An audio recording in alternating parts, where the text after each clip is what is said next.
बहुत स्वागत है जी सारिਆਂ ਦਾ। मैं हाँ सुरिंदर डल्ला और मेरे नाल मौजूद ने साडे खास मेहमान ਅਤੇ सीनियर पत्रकार मनप्रीत रंधावा जी। मनप्रीत जी बहुत बहुत स्वागत है जी। बहुत बहुत धन्यवाद ਤੁਹਾਡਾ ਡੱਲਾ ਜੀ। ਸਿੱਖ ਭਾਈਚਾਰੇ ਦੇ ਮੁੱਦਿਆਂ ਨਾਲ ਅਚਾਨਕ ਪ੍ਰਧਾਨ ਮੰਤਰੀ ਨਰਿੰਦਰ ਮੋਦੀ ਦਾ ਰਾਬਤਾ, ਸਿੱਖ ਡੈਲੀਗੇਸ਼ਨ ਦੇ ਨਾਲ ਆਪਣੇ ਘਰ ਦੇ ਵਿੱਚ ਮੁਲਾਕਾਤ ਕਰਨੀ, ਉਹਦੇ ਵਿੱਚ ਸਾਰੇ ਸੰਬੰਧਿਤ ਖੇਤਰਾਂ ਨਾਲ ਜੁੜੇ ਲੋਕ ਸੀ, ਭਾਵੇਂ ਸੱਭਿਆਚਾਰ ਸੀ, ਭਾਵੇਂ ਕਲਾ ਸੀ, ਭਾਵੇਂ ਸਮਾਜਿਕ ਜੀਵਨ ਸੀ, ਭਾਵੇਂ ਵਿਦੇਸ਼ਾਂ ਦੇ ਵਿੱਚ ਵੱਖ-ਵੱਖ NGOs ਨਾਲ ਸੰਬੰਧਿਤ ਸਾਡੇ ਲੋਕ ਸੀ, ਸਾਡੇ ਸਿੱਖ ਬੁੱਧੀਜੀਵੀ ਸੀ, ਉਹ ਲੋਕ ਸੀ ਜਿਹੜੇ ਸੇਵਾ 'ਚ ਜੁੜੇ ਨੇ, ਭਾਵੇਂ ਗੁਰਦੁਆਰਾ ਸਾਹਿਬਾਨਾਂ ਦਾ ਪ੍ਰਬੰਧ ਹੈ, ਭਾਵੇਂ ਧਾਰਮਿਕ ਖੇਤਰ ਦੀਆਂ ਸੰਸਥਾਵਾਂ ਨੇ, ਭਾਵੇਂ ਥੋੜ੍ਹਾ ਬਹੁਤਾ ਕਿਸੇ ਦਾ ਸੰਬੰਧ ਸਮਾਜਿਕ ਤੇ ਥੋੜ੍ਹੀਆਂ ਸਿਆਸੀ ਸਰਗਰਮੀਆਂ ਨਾਲ ਵੀ ਸੀ। ਸੋ ਵੱਡਾ ਪ੍ਰੋਗਰਾਮ ਬਣ ਨਿਬੜਿਆ ਪ੍ਰਧਾਨ ਮੰਤਰੀ ਨਰਿੰਦਰ ਮੋਦੀ ਦੇ ਘਰ, ਔਰ ਉਹਨਾਂ ਨੇ ਸੰਬੋਧਨ ਵੀ ਕੀਤਾ। ਪੱਗ ਨਰਿੰਦਰ ਮੋਦੀ ਉਹਨਾਂ ਦੇ ਸਿਰ ਤੇ ਸੀ। ਪਹਿਲਾਂ ਜਦੋਂ ਪੰਜਾਬ ਆਉਂਦੇ ਸੀ ਤੇ ਸਾਂਝੀਆਂ ਰੈਲੀਆਂ ਹੁੰਦੀਆਂ ਸੀ ਤੇ ਉਹਨਾਂ ਦੇ ਸਿਰ ਤੇ ਪੱਗ ਹੁੰਦੀ ਸੀ। ਅੱਜ ਆਪਣੇ ਘਰ 'ਚ ਉਹ ਪੱਗ ਬੰਨ੍ਹ ਕੇ ਸਿੱਖ ਡੈਲੀਗੇਸ਼ਨ ਨੂੰ ਮਿਲੇ, ਵੈਲਕਮ ਕੀਤਾ। NRIs ਵੀ ਬਹੁਤ ਸੀ। ਹੁਣ ਮੈਂ ਨਿਚੋੜ ਇਸ ਰੂਪ 'ਚ ਕਰਦਾ ਕਿ ਨਰਿੰਦਰ ਮੋਦੀ ਨੇ ਇਹ ਮਹਿਸੂਸ ਕੀਤਾ ਕਿ ਕਿਸਾਨ ਅੰਦੋਲਨ ਵੇਲੇ ਜਿਹੜੀ ਸਿੱਖ ਭਾਈਚਾਰੇ ਦੀ ਤਾਕਤ ਸੀ, ਦੁਨੀਆ ਭਰ ਦੇ ਸਿੱਖਾਂ ਦਾ ਆਪਸ 'ਚ ਜੁੜਾਅ ਸੀ, ਔਰ ਕਿਸਾਨ ਅੰਦੋਲਨ ਪ੍ਰਧਾਨ ਮੰਤਰੀ ਸਾਹਿਬ ਨੂੰ ਸਮਝਾ ਗਿਆ, ਕਿਸਾਨ ਵੀ ਔਰ ਸਿੱਖ ਭਾਈਚਾਰਾ ਵੀ, ਕਿ ਇਹ ਮਨੁੱਖਤਾ ਦੇ ਭਲੇ ਲਈ ਕੰਮ ਕਰਨ ਵਾਲੇ ਕਿਸਾਨਾਂ ਦਾ ਅੰਦੋਲਨ ਹੈ, ਸਿੱਖ ਭਾਈਚਾਰੇ ਦਾ ਅੰਦੋਲਨ ਹੈ, ਔਰ ਰੋਜ਼ੀ ਰੋਟੀ ਔਰ ਕਿਸਾਨੀ ਦੇ ਨਾਲ ਜਿਹੜੇ ਜੁੜੇ ਇਹ ਲੋਕ ਨੇ, ਇਹ ਦੇਸ਼ ਭਗਤ ਨੇ। ਨਰਿੰਦਰ ਮੋਦੀ ਇਹ ਮੰਨ ਗਏ ਕਿ ਇਹ ਸਾਰੇ ਦੇਸ਼ ਭਗਤ ਨੇ। ਪਹਿਲਾਂ ਕਈ ਤਰ੍ਹਾਂ ਦੇ ਬਿਆਨ ਵੱਖ-ਵੱਖ ਲੀਡਰ ਦੇ ਰਹੇ ਸੀ, ਵਿੱਚ ਕੁਝ BJP ਦੇ ਵੀ ਸੀ, ਔਰ ਪ੍ਰਧਾਨ ਮੰਤਰੀ ਨੂੰ ਇਹ ਵੀ ਮਹਿਸੂਸ ਹੋਇਆ ਹੋਣਾ ਵੀ ਅਸੀਂ ਪੰਜਾਬ 'ਚ ਜਿੱਤ ਨਹੀਂ ਸਕੇ, ਔਰ 2024 ਦਾ ਵੱਡਾ ਟੀਚਾ ਹੈ ਪ੍ਰਧਾਨ ਮੰਤਰੀ ਅੱਗੇ। ਉਸ ਤੋਂ ਪਹਿਲਾਂ ਹਰਿਆਣੇ ਦਾ ਵੱਡਾ ਟੀਚਾ ਹੈ, ਗੁਜਰਾਤ ਦਾ ਟੀਚਾ ਹੈ, ਔਰ ਹਿਮਾਚਲ ਦਾ ਵੀ ਟੀਚਾ ਹੈ। ਇਹਨਾਂ ਸਾਰੇ ਸੂਬਿਆਂ 'ਚ ਮਹਾਰਾਸ਼ਟਰ ਦਾ ਵੀ ਟੀਚਾ ਹੈ। ਇਹਨਾਂ ਸਾਰੇ ਸੂਬਿਆਂ ਦੇ ਵਿੱਚ ਸਿੱਖ ਭਾਈਚਾਰਾ ਵੱਡੀ ਗਿਣਤੀ 'ਚ ਹੈ। ਪ੍ਰਧਾਨ ਮੰਤਰੀ ਜਾਂ BJP ਜਾਂ RSS ਵੀ ਕਿਤੇ ਨਾ ਕਿਤੇ ਮੰਨ ਕੇ ਚੱਲ ਰਹੀ ਹੈ ਕਿ ਸਿੱਖ ਭਾਈਚਾਰੇ ਦੀਆਂ ਦਿੱਕਤਾਂ ਔਰ ਸਿੱਖ ਭਾਈਚਾਰੇ ਦੀਆਂ ਉਪਲਬਧੀਆਂ ਦੇ ਵਿੱਚ ਸਾਨੂੰ ਹਿੱਸੇਦਾਰ ਬਣਨਾ ਪੈਣਾ ਹੈ, ਔਰ ਉਹਨਾਂ ਨੂੰ ਨਿਬੇੜਨਾ ਵੀ ਪੈਣਾ, ਔਰ ਉਹਨਾਂ ਦਾ ਉਤਸ਼ਾਹ ਵੀ ਵਧਾਉਣਾ ਪੈਣਾ ਹੈ। ਨਰਿੰਦਰ ਮੋਦੀ ਦਾ ਭਾਸ਼ਣ ਵੀ ਸ਼ਾਇਦ ਇਹੀ ਸੰਕੇਤ ਦੇ ਰਿਹਾ ਸੀ। ਹੁਣ ਮੈਂ ਸ਼ੁੱਧ ਸਿਆਸੀ ਗੱਲ ਤੇ ਆਊਂਗਾ, ਕਿਉਂਕਿ ਪ੍ਰਧਾਨ ਮੰਤਰੀ ਬਹੁਤ ਮੰਨੇ ਪ੍ਰਮੰਨੇ ਸਿਆਸਤਦਾਨ ਵੀ ਨੇ। ਸਪਸ਼ਟ ਬਹੁਮਤ ਹਾਸਲ ਕੀਤਾ ਸੀ 19 'ਚ, ਔਰ ਇਸ ਵਾਰ 24 'ਚ ਕਿ ਉੱਤਰ ਭਾਰਤ ਔਰ ਉਹ ਸਾਰੇ ਸੂਬੇ ਜਿੱਥੇ ਸਿੱਖ ਬਸੋਂ ਬਹੁਤ ਹੈ, ਉਹਨਾਂ ਸਾਰਿਆਂ ਨੂੰ ਮਜ਼ਬੂਤੀ ਨਾਲ ਜਿੱਤਣ ਦਾ ਵੀ ਕਿਤੇ ਨਾ ਕਿਤੇ ਟੀਚਾ ਹੈ। ਔਰ ਅਰਵਿੰਦ ਕੇਜਰੀਵਾਲ ਦੀ ਇੱਕ ਸੈਕੂਲਰ ਛਵੀ ਜਿਹੜੀ ਉੱਭਰ ਰਹੀ ਹੈ, ਪੰਜਾਬ 'ਚ ਜਿੱਤ ਗਿਆ ਅਰਵਿੰਦ ਕੇਜਰੀਵਾਲ। ਸ਼ੁਰੂਆਤ 'ਚ 4 MP ਜਿੱਤੇ ਸੀ, ਗੰਭੀਰਤਾ ਦੇ ਨਾਲ ਕਿਸੇ ਨੇ ਨਹੀਂ ਲਿਆ, ਪਰ ਪੰਜਾਬ 'ਚ ਸਰਕਾਰ ਬਣਾਤੀ। ਹੁਣ ਹਰਿਆਣੇ 'ਚ ਵੀ ਚੁਣੌਤੀ ਹੈ, ਗੁਜਰਾਤ 'ਚ ਵੀ ਚੁਣੌਤੀ ਹੈ, ਹਿਮਾਚਲ 'ਚ ਵੀ ਚੁਣੌਤੀ ਹੈ। ਕੀ ਇਹ ਸਾਰੇ ਕਾਰਨ ਨੇ ਜਿਹਦੇ ਕਰਕੇ BJP ਔਰ ਪ੍ਰਧਾਨ ਮੰਤਰੀ ਸਾਹਿਬ ਇਹ ਮਹਿਸੂਸ ਕਰ ਗਏ ਕਿ ਸਿੱਖ ਇੱਕ ਤਾਕਤ ਨੇ, ਉਹ ਦੁਨੀਆ 'ਚ ਕਿਤੇ ਵੀ ਨੇ, ਆਪਣੇ ਮਸਲਿਆਂ ਤੇ, ਦੇਸ਼ ਦੀ ਇੱਜ਼ਤ ਦੇ ਮਸਲਿਆਂ ਤੇ, ਸੇਵਾ ਦੇ ਮਸਲਿਆਂ ਤੇ ਇਕੱਠੇ ਨੇ। ਇਸੇ ਕਰਕੇ ਜ਼ਿਆਦਾ ਨੇੜੇ ਹੋ ਰਹੇ ਨੇ। ਪ੍ਰਧਾਨ ਮੰਤਰੀ ਜੀ, ਤੁਹਾਡੀ ਸ਼ੁਰੂਆਤੀ ਟਿੱਪਣੀ, ਫਿਰ ਪੰਜਾਬ ਦੀ ਸਿਆਸਤ 'ਚ ਪ੍ਰਧਾਨ ਮੰਤਰੀ ਦਾ ਔਰ BJP ਦਾ ਦਖਲ, ਉਹਦੇ ਤੇ ਵੀ ਗੱਲ ਕਰਾਂਗੇ। ਦੇਖੋ ਡੱਲਾ ਜੀ, ਇਹ ਹੁਣ ਤੋਂ ਨਹੀਂ, ਕਾਫੀ ਦੇਰ ਤੋਂ ਇਹ ਕੋਸ਼ਿਸ਼ ਚੱਲ ਰਹੀ ਹੈ। ਮੈਨੂੰ ਯਾਦ ਆ ਜਦੋਂ ਰੇਲਵੇ ਵਿਭਾਗ ਨੇ ਇੱਕ ਬੁਕਲੈਟ ਕੱਢੀ ਸੀ, ਘੱਟੋ ਘੱਟ 42 ਪੰਨਿਆਂ ਦੀ ਉਹ ਬੁਕਲੈਟ ਸੀ। ਉਸ ਦੇ ਵਿੱਚ ਤੁਸੀਂ ਦੇਖੋ ਉਹਦੀਆਂ ਲਗਭਗ 2 ਕਰੋੜ ਜਿਹੜੀਆਂ ਪ੍ਰਤੀਆਂ ਸੀ, ਉਹਦੀਆਂ ਕਾਪੀ ਸੀ, ਉਹ ਤਮਾਮ ਜਿਹੜੇ ਲੋਕਾਂ ਨੂੰ ਆਨਲਾਈਨ ਵੀ ਭੇਜੀਆਂ ਗਈਆਂ ਸੀ। ਔਰ ਉਸ ਦਾ ਮਕਸਦ ਸੀ, ਜਿਹੜੇ ਉਹ ਬੁਕਲੈਟ ਦੇ ਵਿੱਚ ਉਹ ਗੱਲਾਂ ਸੀ ਕਿ ਪ੍ਰਧਾਨ ਮੰਤਰੀ ਨਰਿੰਦਰ ਮੋਦੀ ਸਿੱਖਾਂ ਦੇ, ਸਿੱਖ ਭਾਈਚਾਰੇ ਦੇ ਬਹੁਤ ਹਿਤੈਸ਼ੀ ਨੇ। ਉਹਨਾਂ ਦੀਆਂ ਤਮਾਮ ਤਰ੍ਹਾਂ ਦੀਆਂ ਜਿਹੜੀਆਂ ਕੋਸ਼ਿਸ਼ਾਂ ਨੇ, ਜੋ ਕੁਝ ਉਹਨਾਂ ਨੇ ਕੀਤਾ, ਇੱਥੋਂ ਤੱਕ ਵੀ ਉਹਨਾਂ ਨੇ ਕਿਹਾ ਕਿ ਜਿਸ ਤਰ੍ਹਾਂ ਅਸੀਂ ਹਰਿਮੰਦਰ ਸਾਹਿਬ ਦੇ ਵਿੱਚ ਜੋ ਲੰਗਰ ਦੀ ਪ੍ਰਥਾ, ਉਸ ਦਾ GST ਘਟਾਤਾ। ਅਸੀਂ ਚਾਹੇ ਵੱਖਰੇ ਵੱਖਰੇ ਸਾਡੇ ਜਿਹੜੇ ਗੁਰੂ ਸਾਹਿਬਾਨ ਨੇ ਸਿੱਖਾਂ ਦੇ, ਉਹਨਾਂ ਦੇ ਕੋਈ ਵੀ ਦਿਹਾੜਾ ਹੋਵੇ, ਉਹਨਾਂ ਦਾ ਜਨਮ ਦਿਹਾੜਾ ਹੋਵੇ, ਉਹਨਾਂ ਦੇ ਸ਼ਹੀਦੀ ਦਿਵਸ ਹੋਣ, ਕਰਤਾਰਪੁਰ ਸਾਹਿਬ ਲਾਂਘੇ ਦੀ ਵੀ ਗੱਲ ਕੀਤੀ ਗਈ ਕਿ ਉਸ ਦੇ ਵਿੱਚ ਵੀ ਯੋਗਦਾਨ ਪਾਇਆ। ਯਾਨੀ ਕਿ ਤਮਾਮ ਉਹ ਉਪਲਬਧੀਆਂ ਉਸ ਬੁਕਲੈਟ ਦੇ ਵਿੱਚ ਆਈਆਂ ਸੀ। ਤੇ ਉਦੋਂ ਇਹ ਚਰਚਾ ਬਹੁਤ ਛਿੜੀ ਸੀ ਕਿ ਇਹ ਪ੍ਰਧਾਨ ਮੰਤਰੀ ਕਿਉਂ ਇਸ ਤਰ੍ਹਾਂ ਦਾ ਜਿਹੜਾ ਉਹਨਾਂ ਦਾ ਉਪਰਾਲਾ, ਉਸ ਦੇ ਪਿੱਛੇ ਕੀ ਮਕਸਦ ਆ। ਆਪਾਂ ਪਹਿਲਾਂ ਵੀ ਗੱਲ ਕੀਤੀ ਸੀ ਕਿ ਕਿਤੇ ਨਾ ਕਿਤੇ ਜਿਹੜੀ ਇਹ ਕਮਿਊਨਿਟੀ ਆ, ਖਾਸ ਤੌਰ ਤੇ ਸਿੱਖ ਭਾਈਚਾਰਾ, ਉਹ ਏਲੀਨੇਟ ਮਹਿਸੂਸ ਕਰ ਰਿਹਾ ਸੀ। ਪ੍ਰਧਾਨ ਮੰਤਰੀ ਨਰਿੰਦਰ ਮੋਦੀ ਹੁਣਾਂ ਨੂੰ ਇਹ ਵੀ ਲੱਗਾ ਸੀ ਕਿ ਇਹ ਜਿਹੜੀ ਕਮਿਊਨਿਟੀ ਆ, ਤੁਹਾਨੂੰ ਯਾਦ ਹੋਣਾ ਜਦੋਂ 1984 ਦੇ ਵਿੱਚ ਉਹ ਜੈਨੋਸਾਈਡ ਹੋਇਆ, ਉਹ ਕਤਲੇਆਮ ਹੋਇਆ ਦਿੱਲੀ ਦੇ ਵਿੱਚ, ਉਸ ਵੇਲੇ ਕਾਂਗਰਸ ਤੋਂ ਬਹੁਤ ਜ਼ਿਆਦਾ ਵਖਰੇਵੇਂ ਪੈਦਾ ਹੋ ਗਏ ਸੀ। ਕਾਂਗਰਸ ਦਾ ਲਗਭਗ ਸਿੱਖ ਕਮਿਊਨਿਟੀ ਦੇ ਅੰਦਰ ਉਹਨਾਂ ਦੇ ਮਨਾਂ ਦੇ ਵਿੱਚ ਉਹਨਾਂ ਪ੍ਰਤੀ ਜਜ਼ਬਾਤ ਬਿਲਕੁਲ ਉਹਦਾ ਸਫਾਇਆ ਹੋ ਚੁੱਕਾ ਸੀ। ਇਹ ਆਪਾਂ ਨੂੰ ਪਤਾ। ਬਾਅਦ ਦੇ ਵਿੱਚ ਖੈਰ ਵੱਖਰੀ ਗੱਲ ਆ, ਹੋਰ ਲੀਡਰ ਉੱਭਰੇ ਜਿਨ੍ਹਾਂ ਨੇ ਕਾਂਗਰਸ ਨੂੰ ਫੇਰ ਦੁਬਾਰਾ ਸਿੱਖ ਭਾਈਚਾਰੇ ਦੇ ਨਾਲ ਲੈ ਕੇ ਆਉਂਦਾ। ਜਿਹੜੀ ਤੁਸੀਂ ਸ਼ੁਰੂਆਤੀ ਗੱਲ ਕੀਤੀ ਆ, ਜਿਸ ਤਰ੍ਹਾਂ ਕਿਸਾਨੀ ਵੀ ਅੰਦੋਲਨ ਦੀ ਆਪਾਂ ਗੱਲ ਕਰੀਏ, ਉਸ ਦੇ ਵਿੱਚ ਵੀ ਇੱਕ ਤਰ੍ਹਾਂ ਦੀ ਛਵੀ ਜ਼ਰੂਰ ਗਈ ਸੀ, ਚਾਹੇ ਕਿਸੇ ਤਰ੍ਹਾਂ ਦੀਆਂ ਟਿੱਪਣੀਆਂ ਸੀ। ਮੈਨੂੰ ਇਹ ਵੀ ਯਾਦ ਆ ਕਿ ਤੁਸੀਂ ਗੁਜਰਾਤ ਚੱਲੋ, ਗੁਜਰਾਤ ਦੇ ਵਿੱਚ ਕੱਛ ਏਰੀਏ ਦੇ ਵਿੱਚ ਲਗਭਗ ਕਈ ਦਹਾਕਿਆਂ ਤੋਂ ਬੜੀਆਂ ਸਿੱਖ ਜਿਹੜੇ ਭਾਈਚਾਰੇ ਦੀਆਂ ਫੈਮਲੀਜ਼ ਆ, ਉਹਨਾਂ ਨੇ ਉੱਥੇ ਜਾ ਕੇ ਜ਼ਮੀਨ ਜਿਹੜੀ ਆ ਉਹਨੂੰ ਖੁਸ਼ਹਾਲ ਕੀਤਾ, ਵਾਹੀ ਕੀਤੀ। ਲਗਭਗ 40-40, 50-50 ਸਾਲ ਤੋਂ ਉੱਥੇ ਵਸੇ ਹੋਏ ਨੇ, ਔਰ ਤੁਹਾਨੂੰ ਵੀ ਉਹ ਮੁੱਦਾ ਪੂਰੀ ਤਰ੍ਹਾਂ ਪਤਾ ਹੋਣਾ। ਉਸ ਤੋਂ ਬਾਅਦ ਅਚਾਨਕ ਗੁਜਰਾਤ ਦੇ ਉੱਥੋਂ ਦੇ ਜਿਹੜੇ ਕੱਛ ਏਰੀਏ ਦੇ ਕਲੈਕਟਰ ਸੀ, ਉਹਨਾਂ ਦਾ ਇੱਕ ਫਰਮਾਨ ਆਉਂਦਾ ਤੇ ਉਹਨਾਂ ਨੂੰ ਮਾਲਕੀ ਦੇ ਹੱਕਾਂ ਤੋਂ ਕੱਢ ਦਿੱਤਾ ਜਾਂਦਾ। ਉਹ ਜਿਹੜਾ ਸਾਰਾ ਸਿੱਖ ਭਾਈਚਾਰਾ ਸੀ, ਬਹੁਤ ਪੰਜਾਬੀ ਭਾਈਚਾਰਾ ਸੀ ਉਹਦੇ ਵਿੱਚ, ਉਹ ਜਦੋਂ ਗੁਜਰਾਤ ਦੇ ਹਾਈ ਕੋਰਟ ਦੇ ਵਿੱਚ ਜਾਂਦੇ ਨੇ ਤੇ ਗੁਜਰਾਤ ਦੇ ਹਾਈ ਕੋਰਟ ਉਹਨਾਂ ਦੇ ਹੱਕ ਦੇ ਵਿੱਚ ਫੈਸਲਾ ਦਿੰਦਾ ਕਿ ਤੁਸੀਂ ਇਹਨਾਂ ਜ਼ਮੀਨਾਂ ਨੂੰ ਵਾਹਿਆ ਇੰਨੀ ਦੇਰ ਤੋਂ, ਇਸ ਕਰਕੇ ਤੁਹਾਨੂੰ ਜਿਹੜੇ ਮਾਲਕੀ ਹੱਕ ਆ ਤੁਹਾਡੇ ਤੋਂ ਖੋਏ ਨਹੀਂ ਜਾ ਸਕਦੇ। ਉਸ ਵੇਲੇ ਪ੍ਰਧਾਨ ਮੰਤਰੀ ਜਿਹੜੇ ਨਰਿੰਦਰ ਮੋਦੀ ਨੇ, ਉਹ ਗੁਜਰਾਤ ਦੇ ਮੁੱਖ ਮੰਤਰੀ ਸੀ। ਇਹ ਮੈਂ ਇਸ ਕਰਕੇ ਦੱਸ ਰਿਹਾ ਕਿ ਇਹਦੇ ਨਾਲ ਜੁੜਾਵ ਬਹੁਤ ਆ ਕੇਸ ਦਾ। ਜਦੋਂ ਉਹ ਕੇਸ ਗੁਜਰਾਤ ਹਾਈ ਕੋਰਟ ਤੋਂ ਗੁਜਰਾਤ ਦੀ ਸਰਕਾਰ ਹਾਰ ਜਾਂਦੀ ਹੈ ਤੇ ਮੁੱਖ ਮੰਤਰੀ ਨਰਿੰਦਰ ਮੋਦੀ ਜਿਹੜੇ ਉਸ ਵੇਲੇ ਮੁੱਖ ਮੰਤਰੀ ਸੀ, ਉਹ ਫਿਰ ਸੁਪਰੀਮ ਕੋਰਟ ਦਾ ਦਰਵਾਜ਼ਾ ਖੜਕਾਉਂਦੇ ਨੇ। ਤੇ ਅੱਜ ਵੀ ਤੁਸੀਂ ਦੇਖੋ ਡੱਲਾ ਜੀ, ਉਹ ਸੁਪਰੀਮ ਕੋਰਟ ਦੇ ਵਿੱਚ ਕੇਸ ਪੈਂਡਿੰਗ ਆ, ਹਜੇ ਤੱਕ ਉਹਦਾ ਫੈਸਲਾ ਨਹੀਂ ਹੋਇਆ ਤੇ ਜਿਹੜੇ ਗੁਜਰਾਤ ਦਾ ਸਿੱਖ ਭਾਈਚਾਰਾ ਉਹ ਉਸ ਦੇ ਵਿੱਚ ਨਿਆਂ ਮੰਗਦਾ। ਇਸ ਤਰ੍ਹਾਂ ਦੇ ਇਨਸੀਡੈਂਟਸ ਹੋਣ ਤੇ ਹੋਰ ਵੀ ਕਈ ਇਸ ਤਰ੍ਹਾਂ ਦੇ ਇਨਸੀਡੈਂਟਸ ਹੋਇਆ, ਜਿਨ੍ਹਾਂ ਕਰਕੇ ਖਾਸ ਤੌਰ ਤੇ ਜਿਹੜਾ ਕਿਸਾਨੀ ਦੇ ਅੰਦੋਲਨ ਦੀ ਵੀ ਆਪਾਂ ਗੱਲ ਕਰੀਏ, ਕਿਤੇ ਨਾ ਕਿਤੇ ਇਹ ਲੱਗ ਰਿਹਾ ਸੀ ਕਿ ਬੀਜੇਪੀ, ਕਿਉਂਕਿ ਬੀਜੇਪੀ ਦਾ ਇੱਕ ਖਾਸ ਜੁੜਾਓ ਸਿੱਖ ਭਾਈਚਾਰੇ ਨਾਲ ਸ਼ੁਰੂ ਤੋਂ ਹੀ ਰਿਹਾ। ਉਹਨਾਂ ਦੀ ਇੱਕ ਸ਼ਾਖਾ ਵਾ ਰਾਸ਼ਟਰੀ ਸਿੱਖ ਸੰਗਤ, ਉਹ ਵੀ ਹਮੇਸ਼ਾ ਕਹਿੰਦੀ ਰਹੀ ਜੀ, ਉਹ ਵੀ ਹਮੇਸ਼ਾ ਕਹਿੰਦੇ ਆ ਕਿ ਸਿੱਖ ਭਾਈਚਾਰੇ ਤਾਂ ਸਾਡੇ ਨਾਲ ਹੀ ਆ, ਇਹ ਸਾਡੇ ਤੋਂ ਵੱਖਰੇ ਨਹੀਂ ਹੈ।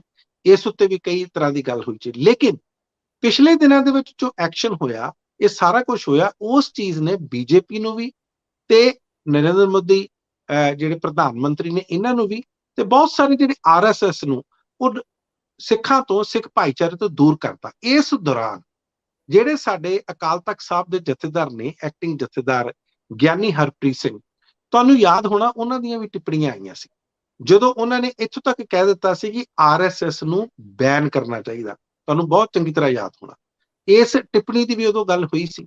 ਸੋ ਕਿਤੇ ਨਾ ਕਿਤੇ ਇਹ ਚੀਜ਼ਾਂ ਜਾ ਰਹੀਆਂ ਸੀ ਕਿ ਕੀ ਨਰਿੰਦਰ ਮੋਦੀ ਪੰਜਾਬ ਦੇ ਹਿਤੈਸ਼ੀ ਨਹੀਂ ਹੈ। ਔਰ 5 ਜਨਵਰੀ ਦੀ ਉਹ ਯਾਤਰਾ ਵੀ ਯਾਦ ਕਰੋ, ਜਦੋਂ ਪੰਜਾਬ ਆਉਂਦੇ ਨੇ, ਔਰ ਪੰਜਾਬ ਦੇ ਵਿੱਚ ਉਸ ਟਾਈਮ ਚੋਣਾਂ ਦਾ ਮਾਹੌਲ ਸੀ, ਲੇਕਿਨ ਜਿਸ ਤਰ੍ਹਾਂ ਉਹ ਵਾਪਸ ਚਲੇ ਜਾਂਦੇ ਨੇ ਤੇ ਪੰਜਾਬ ਦੇ ਉੱਤੇ ਇੱਕ ਤਰ੍ਹਾਂ ਦੀ ਉਹ ਜਾਂਦੇ ਹੋਏ ਗੱਲ ਕਹਿ ਜਾਂਦੇ ਨੇ ਕਿ ਆਪਣੇ ਮੁੱਖ ਮੰਤਰੀ ਨੂੰ ਕਹਿ ਦਿਓ ਕਿ ਮੈਂ ਜਿਉਂਦਾ ਵਾਪਸ ਚਲਾ ਗਿਆ।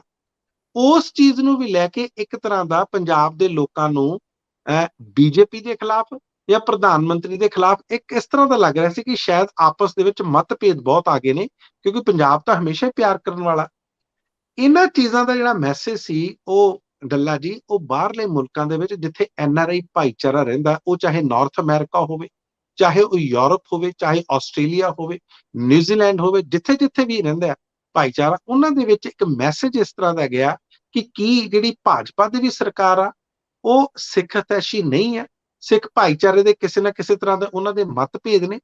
ਹੁਣ ਤੁਹਾਡਾ ਮੂਲ ਸਵਾਲ ਆਉਂਦਾ, ਇਹਨਾਂ ਸਾਰੀਆਂ ਚੀਜ਼ਾਂ ਨੂੰ ਲੈ ਕੇ ਜਦੋਂ ਇੱਕ ਮਾਹੌਲ ਬਣਨ ਲੱਗਾ ਤੇ ਸ਼ਾਇਦ ਪ੍ਰਧਾਨ ਮੰਤਰੀ ਨਰਿੰਦਰ ਮੋਦੀ ਹੋਣਾ ਨੇ ਵੀ ਸੋਚਿਆ ਕਿ ਸਾਡੇ ਮਨ 'ਚ ਹੋ ਸਕਦਾ ਇਸ ਤਰ੍ਹਾਂ ਦੀ ਗੱਲ ਨਹੀਂ ਹੈ, ਪਰ ਜੇ ਇਸ ਤਰ੍ਹਾਂ ਦਾ ਮੈਸੇਜ ਜਾ ਰਿਹਾ ਤੇ ਇਸ ਮੈਸੇਜ ਨੂੰ ਠੀਕ ਕਰਨ ਦੀ ਲੋੜ ਆ। ਇਸੇ ਕਰਕੇ ਤੁਸੀਂ ਦੇਖੋ, ਜਿਸ ਤੁਸੀਂ ਉਪਰਾਲੇ ਦੀ ਗੱਲ ਕਰ ਰਹੇ ਹੋ, ਜਿਹੜੇ ਬਹੁਤ ਬੁੱਧੀਜੀਵੀ ਜਾਂ ਵੱਖਰੇ ਵੱਖਰੇ ਫੀਲਡਸ ਤੋਂ, ਵੱਖਰੇ ਵੱਖਰੇ ਵਾਕਸ ਆਫ ਲਾਈਫ ਤੋਂ ਜਿਹੜੇ ਲੋਕੀ ਜਾ ਕੇ ਸਿੱਖ ਭਾਈਚਾਰੇ ਦੇ ਪ੍ਰਧਾਨ ਮੰਤਰੀ ਨੂੰ ਉਹਨਾਂ ਦੇ ਰਿਹਾਇਸ਼ ਦੇ ਵਿੱਚ ਮਿਲਦੇ ਨੇ, ਉਹਨਾਂ ਦੇ ਰੈਜ਼ੀਡੈਂਸ ਤੇ ਮਿਲਦੇ ਨੇ, ਉਹਨਾਂ ਨੂੰ ਸੰਬੋਧਨ ਕਰਦੇ ਨੇ, ਉਹਨਾਂ ਦੇ ਨਾਲ ਇੰਟਰੈਕਸ਼ਨ ਹੁੰਦਾ, ਉਹਦੀਆਂ ਤਸਵੀਰਾਂ ਜਾਂਦੀਆਂ ਨੇ, ਲਾਈਵ ਟੈਲੀਕਾਸਟ ਹੁੰਦਾ। ਉਹਦਾ ਮਕਸਦ ਇਹੀ ਆ ਕਿ ਇੱਕ ਇਸ ਭਾਈਚਾਰੇ ਦੇ ਵਿੱਚ ਇੱਕ ਚੰਗਾ ਮੈਸੇਜ ਜਾਣਾ ਬਹੁਤ ਲਾਜ਼ਮੀ ਆ ਕਿ ਜਿਹੜੀ ਭਾਰਤ ਸਰਕਾਰ ਹੈ, ਬੀਜੇਪੀ ਦੀ ਸਰਕਾਰ ਆ, ਜਾਂ ਭਾਰਤ ਦੇ ਪ੍ਰਧਾਨ ਮੰਤਰੀ ਨੇ ਨਰਿੰਦਰ ਮੋਦੀ, ਉਹ ਕਿਸੇ ਵੀ ਤਰ੍ਹਾਂ ਸਿੱਖ ਭਾਈਚਾਰੇ ਦੇ ਖਿਲਾਫ ਨਹੀਂ ਹੈ ਜਾਂ ਉਹਨਾਂ ਦੇ ਵਿਰੁੱਧ ਨਹੀਂ ਖੜੇ, ਬਲਕਿ ਉਹਨਾਂ ਦੇ ਹਿਤੈਸ਼ੀ ਆ। ਸੋ ਇਹੀ ਉਪਰਾਲਿਆਂ ਦਾ ਇੱਕ ਮੈਨੂੰ ਲੱਗਦਾ ਉਹਨਾਂ ਦੀ ਇੱਕ ਕੋਸ਼ਿਸ਼ ਆ, ਕਿਉਂਕਿ ਮੈਂ ਤੁਹਾਨੂੰ ਕੱਲ ਵੀ ਇੱਕ ਗੱਲ ਕੀਤੀ ਸੀ ਕਿ ਕਿਸੇ ਨਾ ਕਿਸੇ ਤਰ੍ਹਾਂ ਇੱਕ ਮੈਸੇਜ ਜਾ ਰਿਹਾ ਸੀ ਐਂਟੀ ਮਾਈਨੋਰਿਟੀ ਦਾ। ਬੀਜੇਪੀ ਦੇ ਅਕਸਰ ਇਹ ਇਲਜ਼ਾਮ ਲੱਗ ਜਾਂਦੇ ਨੇ, ਉਹ ਕਿੰਨੇ ਸੱਚੇ ਨੇ, ਹਾਲਾਂਕਿ ਉਹ ਹਮੇਸ਼ਾ ਇਹਨਾਂ ਚੀਜ਼ਾਂ ਤੋਂ ਇਨਕਾਰ ਕਰਦੇ ਨੇ ਕਿ ਸਾਡੇ ਅੰਦਰ ਕਿਸ ਤਰ੍ਹਾਂ ਨਹੀਂ। ਔਰ ਮੈਂ ਤੁਹਾਨੂੰ ਇਹ ਵੀ ਗੱਲ ਕਹੀ ਸੀ ਕਿ ਪ੍ਰਧਾਨ ਮੰਤਰੀ ਆ, ਉਹ ਪੂਰੇ ਭਾਰਤ ਦੇ ਪ੍ਰਧਾਨ ਮੰਤਰੀ ਆ, ਪੂਰੇ ਦੇਸ਼ ਦੇ ਪ੍ਰਧਾਨ ਮੰਤਰੀ ਆ, ਔਰ ਜਿਸ ਤਰ੍ਹਾਂ ਦਾ ਉਹਨਾਂ ਦਾ ਨਾਰਾ ਹੈ ਇਹ ਕਿ ਸਬਕਾ ਸਾਥ ਸਬਕਾ ਵਿਕਾਸ, ਉਹ ਵਾਕਿਆ ਲੈਟਰ ਐਂਡ ਸਪਿਰਿਟ ਦੇ ਵਿੱਚ ਉਹਨਾਂ ਨੂੰ ਐਗਜ਼ੀਕਿਊਟ ਕਰਨਾ ਚਾਹੀਦਾ ਤੇ ਉਹਨਾਂ ਨੂੰ ਇੰਪਲੀਮੈਂਟ ਕਰਨਾ ਚਾਹੀਦਾ, ਲਾਗੂ ਕਰਨਾ ਚਾਹੀਦਾ। ਸੋ ਇਹ ਜਿਹੜਾ ਉਪਰਾਲਾ ਮੈਂ ਉਸੇ ਡਾਇਰੈਕਸ਼ਨ ਦੇ ਵਿੱਚ, ਉਸੇ ਦਿਸ਼ਾ ਦੇ ਵਿੱਚ ਦੇਖ ਰਿਹਾ ਜੀ। ਬਿਲਕੁਲ ਠੀਕ ਹੈ ਮਨਪ੍ਰੀਤ ਜੀ। ਪੰਜਾਬ ਦੀਆਂ ਚੋਣਾਂ 'ਚ ਬੀਜੇਪੀ ਨੂੰ ਸਿਰਫ 2 ਸੀਟਾਂ ਹੀ ਮਿਲੀਆਂ, ਬਹੁਤਾ ਜ਼ਿਆਦਾ ਵੋਟ ਪਰਸੈਂਟੇਜ ਬੀਜੇਪੀ ਦਾ ਵਧਿਆ ਨਹੀਂ। ਕਿਸਾਨ ਅੰਦੋਲਨ ਕਰਕੇ ਬੀਜੇਪੀ ਦੇ ਪ੍ਰਤੀ ਕਿਸਾਨਾਂ ਦੀ ਨਾਰਾਜ਼ਗੀ, ਪੰਜਾਬੀਆਂ ਦੀ ਨਾਰਾਜ਼ਗੀ ਇਹ ਵੀ ਮਹਿਸੂਸ ਕੀਤੀ ਹੋਣੀ ਕਿਤੇ ਨਾ ਕਿਤੇ ਪ੍ਰਧਾਨ ਮੰਤਰੀ ਨੇ, ਕਿਉਂਕਿ 4 ਸੂਬੇ ਬੀਜੇਪੀ ਸਰ ਕਰਦੀ ਹੈ, 4 ਸੂਬੇ ਜਿੱਤਦੀ ਹੈ, ਪੰਜਾਬ ਹਾਰਦੀ ਹੈ। ਔਰ ਦੂਸਰਾ, ਗੁਜਰਾਤ 'ਚ ਅਰਵਿੰਦ ਕੇਜਰੀਵਾਲ ਜਾਂਦੇ ਨੇ, ਸਿੱਖ ਭਾਈਚਾਰੇ ਦੇ ਡੈਲੀਗੇਸ਼ਨ ਦੇ ਨਾਲ ਅਰਵਿੰਦ ਕੇਜਰੀਵਾਲ ਦੀ ਵੀ ਮੁਲਾਕਾਤ ਹੁੰਦੀ ਹੈ, ਅਸੀਂ ਤਸਵੀਰਾਂ ਦੇਖੀਆਂ, ਭਗਵੰਤ ਮਾਨ ਵੀ ਉਹਨਾਂ ਨੂੰ ਮਿਲ ਕੇ ਆਉਂਦੇ ਨੇ। ਹਿਮਾਚਲ ਦੇ ਵਿੱਚ ਵੀ ਸਿੱਖ ਭਾਈਚਾਰਾ ਚੰਗੀ ਗਿਣਤੀ 'ਚ ਹੈ, ਭਾਵੇਂ ਬਹੁਤ ਘੱਟ ਗਿਣਤੀ 'ਚ ਹੈ, ਪਰ ਅਗਰ ਉਹ ਕਿਸੇ ਇੱਕ ਧਿਰ ਦਾ ਵਿਰੋਧੀ ਬਣਦਾ ਹੈ ਤੇ ਉਹਦਾ ਸਿੱਧਾ ਸਿੱਧਾ ਸਿਆਸੀ ਨੁਕਸਾਨ ਵੀ ਹੈ। ਸੋ ਕਿਤੇ ਨੈਗੇਟਿਵਿਟੀ ਨਾ ਆਪਸ 'ਚ ਬਣੇ ਬੀਜੇਪੀ ਦੇ ਪ੍ਰਤੀ, ਜਾਂ ਜਿਹੜੀ ਕਿਸੇ ਸਮੇਂ ਬਣੀ ਹੈ ਉਹਨੂੰ ਦੂਰ ਕੀਤਾ ਜਾਵੇ। ਕਿ 2024 ਤੋਂ ਪਹਿਲਾਂ ਨਰਿੰਦਰ ਮੋਦੀ ਦੀ ਸਿੱਖ ਭਾਈਚਾਰੇ ਦੇ ਨੇੜੇ ਆਉਣ ਦੀ ਜਿਹੜੀ ਇਹ ਰਣਨੀਤੀ ਹੈ, ਇਹਦਾ ਅਸਰ ਪੈ ਸਕਦਾ ਹੈ ਸਿਆਸੀ ਤੌਰ ਤੇ? ਔਰ ਕੀ ਪ੍ਰਧਾਨ ਮੰਤਰੀ ਅਗਰ ਇਸੇ ਤਰ੍ਹਾਂ ਨੇੜਤਾ ਬਣਾ ਕੇ ਰੱਖਦੇ ਨੇ ਤੇ ਸਿਆਸੀ ਸਮੀਕਰਨ ਉਲਟ ਪੁਲਟ ਹੋ ਸਕਦੇ ਨੇ? ਤੁਸੀਂ ਦੇਖੋ, ਕੈਪਟਨ ਅਮਰਿੰਦਰ ਸਿੰਘ ਪਤਾ ਲੱਗਿਆ ਪੰਜਾਬ ਦੀ ਬੀਜੇਪੀ ਨੇ ਵੀ ਪਿੱਛੇ ਕਰਤੇ, ਕਿਉਂਕਿ ਉਹ ਕੁਝ ਕਰਾ ਨਹੀਂ ਸਕੇ ਬੀਜੇਪੀ ਦਾ ਪੰਜਾਬ ਦੀਆਂ ਚੋਣਾਂ 'ਚ। ਢੀਂਡਸਾ ਸਾਹਿਬ ਵੀ ਕੁਝ ਖਾਸ ਜਿਤਾ ਨਹੀਂ ਸਕੇ। ਅਕਾਲੀ ਦਲ ਪਹਿਲਾਂ ਹੀ ਛੱਡ ਗਿਆ ਬੀਜੇਪੀ ਨੂੰ ਆਪ। ਕਿ ਬੀਜੇਪੀ ਆਪਣੇ ਦਮ ਤੇ ਪੰਜਾਬ ਦੀ ਸਿਆਸਤ ਔਰ 2024 ਦੀ ਸਿਆਸਤ ਨੂੰ ਅੱਗੇ ਵਧਾਉਣ ਦੀ ਦਿਸ਼ਾ ਦੇ ਵਿੱਚ ਵੀ ਦੇਖ ਰਹੀ ਹੈ? ਕਿਉਂਕਿ ਪੰਜਾਬੀ ਦੁਨੀਆ 'ਚ ਕਿਤੇ ਬੈਠਾ ਹੋਵੇ, ਉਹਦੀ ਜੜ ਪੰਜਾਬ ਹੈ, ਉਹਦੀ ਜੜ ਪੰਜਾਬ ਹੈ। ਵੀ ਜੇ ਪੰਜਾਬ ਵਾਲੇ ਨੇੜੇ ਲਾ ਲੇ ਤਾਂ ਸਾਰਾ ਦੁਨੀਆ ਦਾ ਜਿਹੜਾ ਸਿੱਖ ਭਾਈਚਾਰਾ ਹੈ ਉਹ ਨੇੜੇ ਲੱਗ ਜੂਗਾ ਨਿਸ਼ਚਿਤ ਤੌਰ ਦੇ ਉੱਤੇ, ਕਿਉਂਕਿ ਸਾਡੀ ਡੈਮੋਕ੍ਰੇਸੀ ਹੈ ਜਿਹੜੀ ਉਹ ਚੋਣਾਂ ਦੇ ਉੱਤੇ ਵੀ ਨਿਰਭਰ ਕਰਦੀ ਹੈ। ਡੈਮੋਕ੍ਰੇਸੀ ਬੜੀ ਖੁਸ਼ਹਾਲ ਤੇ ਮਜ਼ਬੂਤ ਹੈ, ਪਰ ਡੈਮੋਕ੍ਰੇਸੀ ਦੇ ਜਿਹੜੇ ਪ੍ਰਬੰਧਕ ਨੇ ਉਹ ਚੋਣਾਂ ਰਾਹੀਂ ਆਉਂਦੇ ਨੇ। ਸੋ 2024 ਦਾ ਵੀ ਇਹ ਟਾਰਗੇਟ ਕਿਤੇ ਬੀਜੇਪੀ ਦਾ ਬਣਿਆ ਕਿ ਪੰਜਾਬ ਦੀਆਂ 13 ਸੀਟਾਂ, ਇੱਕ ਚੰਡੀਗੜ੍ਹ ਦੀ ਚਲੋ ਤਾਂ ਬੀਜੇਪੀ ਕੋਲੇ ਹੈ, ਹੁਣ ਹਰਿਆਣੇ ਦੀਆਂ ਵੀ ਨੇ 7 ਸੀਟਾਂ, ਮਾਫ ਕਰਨਾ 9 ਸੀਟਾਂ, ਫਿਰ 7 ਸੀਟਾਂ ਦਿੱਲੀ ਦੀਆਂ ਵੀ ਨੇ, ਚਲੋ ਦਿੱਲੀ ਪਹਿਲਾਂ ਹੀ ਬੀਜੇਪੀ ਜਿੱਤਦੀ ਹੈ।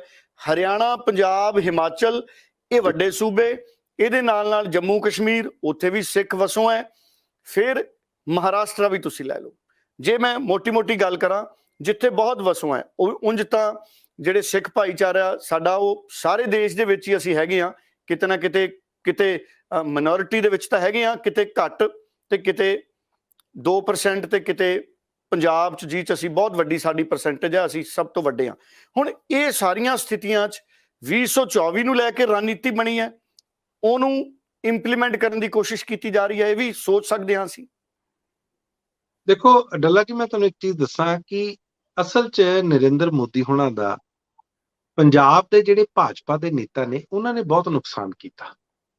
ਜਦੋਂ ਕਿਸਾਨੀ ਅੰਦੋਲਨ ਚੱਲ ਰਿਹਾ ਸੀ, ਤੁਸੀਂ ਸੁਰਜੀਤ ਸਿੰਘ ਜੈਨੀ ਦਾ ਰੋਲ ਦੇਖ ਲਓ, ਤੁਸੀਂ ਵਿਜੇ ਕੁਮਾਰ ਸਾਂਪਲਾ ਦਾ ਰੋਲ ਦੇਖ ਲਓ, ਤੁਸੀਂ ਹਰਜੀਤ ਸਿੰਘ ਗਰੇਵਾਲ ਹੋਣਾ ਦਾ ਰੋਲ ਦੇਖ ਲਓ। ਇਹਨਾਂ ਦਾ ਰੋਲ, ਜਾਂ ਅਸ਼ਵਨੀ ਸ਼ਰਮਾ ਜਿਹੜੇ ਪ੍ਰਧਾਨ ਨੇ ਭਾਜਪਾ ਦੇ, ਇਹਨਾਂ ਦਾ ਕਦੇ ਵੀ ਇੱਕ ਪੋਜ਼ਿਟਿਵ ਰੋਲ ਜਿਹੜਾ ਬਣ ਕੇ ਉਹ ਕਦੇ ਨਹੀਂ ਉੱਭਰਿਆ। ਕਦੇ ਨਹੀਂ ਇਹਨਾਂ ਨੇ ਕਿਸਾਨੀ ਦੀ ਹੱਕ ਦੇ ਵਿੱਚ ਗੱਲ ਕੀਤੀ। ਤੁਸੀਂ ਬੀਜੇਪੀ ਦੇ ਉਹ ਗਵਰਨਰ ਦੀ ਗੱਲ ਕਰੋ ਜਿਹੜੇ ਮੇਘਾਲਿਆ ਦੇ ਗਵਰਨਰ ਨੇ, ਸਤਪਾਲ ਮਲਿਕ, ਉਹ ਬੀਜੇਪੀ 'ਚ ਹੁੰਦੇ ਹੋਏ ਵੀ ਹਮੇਸ਼ਾ ਕਿਸਾਨੀ ਦੇ ਹੱਕ ਦੇ ਵਿੱਚ ਗੱਲ ਕਰਦੇ ਆ। ਤੁਹਾਨੂੰ ਯਾਦ ਹੋਣਾ, ਜਦੋਂ ਧਾਰਾ 370 ਖਤਮ ਕੀਤੀ ਸੀ, 35A ਖਤਮ ਕੀਤਾ ਸੀ 5 ਅਗਸਤ ਸਨ 2019 ਨੂੰ, ਉਸ ਟਾਈਮ ਸਤਪਾਲ ਮਲਿਕ ਹੀ ਜੰਮੂ ਕਸ਼ਮੀਰ ਦੇ ਹਜੇ ਗਵਰਨਰ ਸੀ। ਉਸ ਤੋਂ ਬਾਅਦ ਖੈਰ ਇਹ ਯੂਟੀ ਬਣਦੀਆਂ, ਬਾਅਦ ਦੇ ਵਿੱਚ ਹੋਰ ਰਾਜਾਂ ਦੇ ਵੀ ਗਵਰਨਰ ਰਹੇ ਆ, ਲੇਕਿਨ ਲਗਾਤਾਰ ਉਹ ਕਿਸਾਨੀ ਦੇ ਹੱਕ ਵਿੱਚ ਬੋਲਦੇ ਰਹੇ ਆ। ਬਲਕਿ ਉਹਨਾਂ ਨੇ ਕ੍ਰਿਟਿਸਿਜ਼ਮ ਵੀ ਕੀਤਾ ਸੀ, ਨਰਿੰਦਰ ਮੋਦੀ ਹੋਣਾ ਦਾ ਵੀ ਕੀਤਾ ਸੀ। ਆਪਣੀ ਹੀ ਪਾਰਟੀ ਦੇ ਅਮਿਤ ਸ਼ਾਹ ਜਿਹੜੇ ਗ੍ਰਹਿ ਮੰਤਰੀ ਆ ਉਹਨਾਂ ਦਾ ਵੀ ਕੀਤਾ ਸੀ। ਔਰ ਜਦੋਂ ਉਹ ਵਾਕਿਆ ਹੋਇਆ ਸੀ ਲਖੀਮਪੁਰ ਖੀਰੀ ਦਾ, ਉੱਥੇ ਵੀ ਉਹਨਾਂ ਨੇ ਆਪਣੀ ਆਵਾਜ਼ ਉਠਾਈ ਸੀ ਕਿ ਇਹ ਠੀਕ ਨਹੀਂ ਹੋਇਆ ਔਰ ਗ੍ਰਹਿ ਰਾਜ ਮੰਤਰੀ ਨੂੰ ਬਰਖਾਸਤ ਕਰਨ ਦੀ ਲੋੜ ਆ। ਲੇਕਿਨ ਪੰਜਾਬ ਦੇ ਵਿੱਚ ਉਹ ਆਵਾਜ਼ਾਂ ਨਹੀਂ ਉੱਠੀਆਂ। ਇਸ ਗੱਲ ਦਾ ਖਮਿਆਜ਼ਾ ਇਸੇ ਕਰਕੇ ਭਾਜਪਾ ਨੂੰ ਪੰਜਾਬ ਦੇ ਵਿੱਚ ਭੁਗਤਣਾ ਪਿਆ। ਔਰ ਮੈਂ ਤੁਹਾਨੂੰ ਪਹਿਲਾਂ ਵੀ ਦੱਸ ਰਿਹਾ ਸੀ ਕਿ ਜਦੋਂ ਤੁਸੀਂ ਪੰਜਾਬ ਦੇ ਨਾਲ, ਪੰਜਾਬ ਦੇ ਲੋਕਾਂ ਦੇ ਨਾਲ ਨਹੀਂ ਖੜੋਗੇ, ਜੇ ਤੁਸੀਂ ਨਰਿੰਦਰ ਮੋਦੀ ਹੋਣਾ ਨੂੰ ਜਾ ਕੇ ਦੱਸੋ, ਇਹ ਲੋਕ ਜਿਹੜੇ ਕਿ ਇੱਕ ਤਰ੍ਹਾਂ ਦਾ ਸੰਪਰਕ ਹੁੰਦੇ ਨੇ, ਇੱਕ ਤਰ੍ਹਾਂ ਦਾ ਕੰਟੈਕਟ ਹੁੰਦੇ ਨੇ, ਜਦੋਂ ਤੁਹਾਡਾ ਡੈਲੀਗੇਸ਼ਨ ਜਾਂਦਾ ਤੇ ਤੁਸੀਂ ਦੱਸੋ ਆਪਣੇ ਪ੍ਰਧਾਨ ਮੰਤਰੀ ਨੂੰ, ਸਾਰੇ ਦੇਸ਼ ਦੇ ਆ, ਕਿ ਪੰਜਾਬ ਦੀ ਕਿਸਾਨੀ ਕਿੰਨੀ ਅਹਿਮ ਆ, ਕਿੰਨੀ ਇੰਪੋਰਟੈਂਟ ਆ, ਤੁਸੀਂ ਵੀ ਉਸ ਦਾ ਹਿੱਸਾ ਹੋ। ਪਰ ਜਦੋਂ ਤੁਸੀਂ ਵਿਧਾਨ ਸਭਾ ਦੇ ਵਿੱਚ ਚੰਡੀਗੜ੍ਹ ਦੀ ਗੱਲ ਆਉਂਦੀ, ਆਪਾਂ ਪਹਿਲਾਂ ਵੀ ਗੱਲ ਕੀਤੀ ਸੀ, ਜਦੋਂ ਉਸ ਤੇ ਰੈਜ਼ੋਲੂਸ਼ਨ ਆਉਂਦਾ ਤੁਸੀਂ ਉਹ ਚੋਂ ਵਾਕਆਊਟ ਕਰ ਜਾਂਦੇ ਹੋ ਤੇ ਤੁਸੀਂ ਬਿਲਕੁਲ ਅਲੱਗ ਥਲੱਗ ਪੈ ਜਾਂਦੇ ਹੋ। ਉਹ ਫਿਰ ਕੱਲੀ ਭਾਜਪਾ ਨਹੀਂ, ਕੱਲੇ ਪੰਜਾਬ ਦੇ ਲੀਡਰ ਨਹੀਂ, ਪੂਰੇ ਭਾਰਤ ਦੀ ਜਿਹੜੀ ਭਾਜਪਾ ਉਹੀ ਅਲੱਗ ਥਲੱਗ ਹੋਈ ਦਿਖਾਈ ਦਿੰਦੀ ਹੈ। ਤੇ ਫਿਰ ਚਾਹੇ ਪ੍ਰਧਾਨ ਮੰਤਰੀ ਨਰਿੰਦਰ ਮੋਦੀ ਕਿੰਨੇ ਵੀ ਉਪਰਾਲੇ ਕਰ ਲੈਣ, ਜਿਹੜਾ ਉਹ ਸੰਪਰਕ ਆ, ਉਹ ਜਿਹੜੀ ਮਰਬ ਲਾਉਣ ਦੀ ਗੱਲ ਸੀ, ਉਹ ਕਰਨੀ ਸੀ ਵਿਜੇ ਕੁਮਾਰ ਸਾਂਪਲਾ ਹੋਣਾ ਨੇ, ਉਹ ਕਰਨੀ ਸੀ ਅਸ਼ਵਨੀ ਸ਼ਰਮਾ ਹੋਣਾ ਨੇ, ਜਿਹੜੀ ਕਿ ਉਹਨਾਂ ਨੇ ਨਹੀਂ ਕੀਤੀ। ਜੀ ਡੱਲਾ ਜੀ। ਬਿਲਕੁਲ ਠੀਕ ਹੈ। ਕਿਸੇ ਹੱਦ ਤੱਕ ਸ਼ੁਰੂਆਤ ਦੇ ਵਿੱਚ ਜਿਹੜੇ ਪੰਜਾਬ ਦੇ ਬੀਜੇਪੀ ਦੇ ਲੀਡਰ ਨੇ, ਭਾਵੇਂ ਉਹ ਸਮਰਥਨ ਤਾਂ ਕਰ ਰਹੇ ਸੀ, ਲੇਕਿਨ ਉਹ ਕਿਸਾਨਾਂ ਦੇ ਨਾਲ ਉਸ ਤਰੀਕੇ ਦਾ ਤਾਲਮੇਲ ਬਣਾ ਕੇ ਕਿਸਾਨਾਂ ਦੀ ਗੱਲ ਨੂੰ ਪਬਲਿਕ 'ਚ ਔਰ ਦੇਸ਼ ਦੀ ਸਰਕਾਰ ਅੱਗੇ ਉਸ ਤਰੀਕੇ ਨਾਲ ਰੱਖ ਨਹੀਂ ਸਕੇ ਜਿਵੇਂ ਉਹਨਾਂ ਨੂੰ ਰੱਖਣੀ ਚਾਹੀਦੀ ਸੀ ਜਾਂ ਰੱਖ ਸਕਦੇ ਸੀ।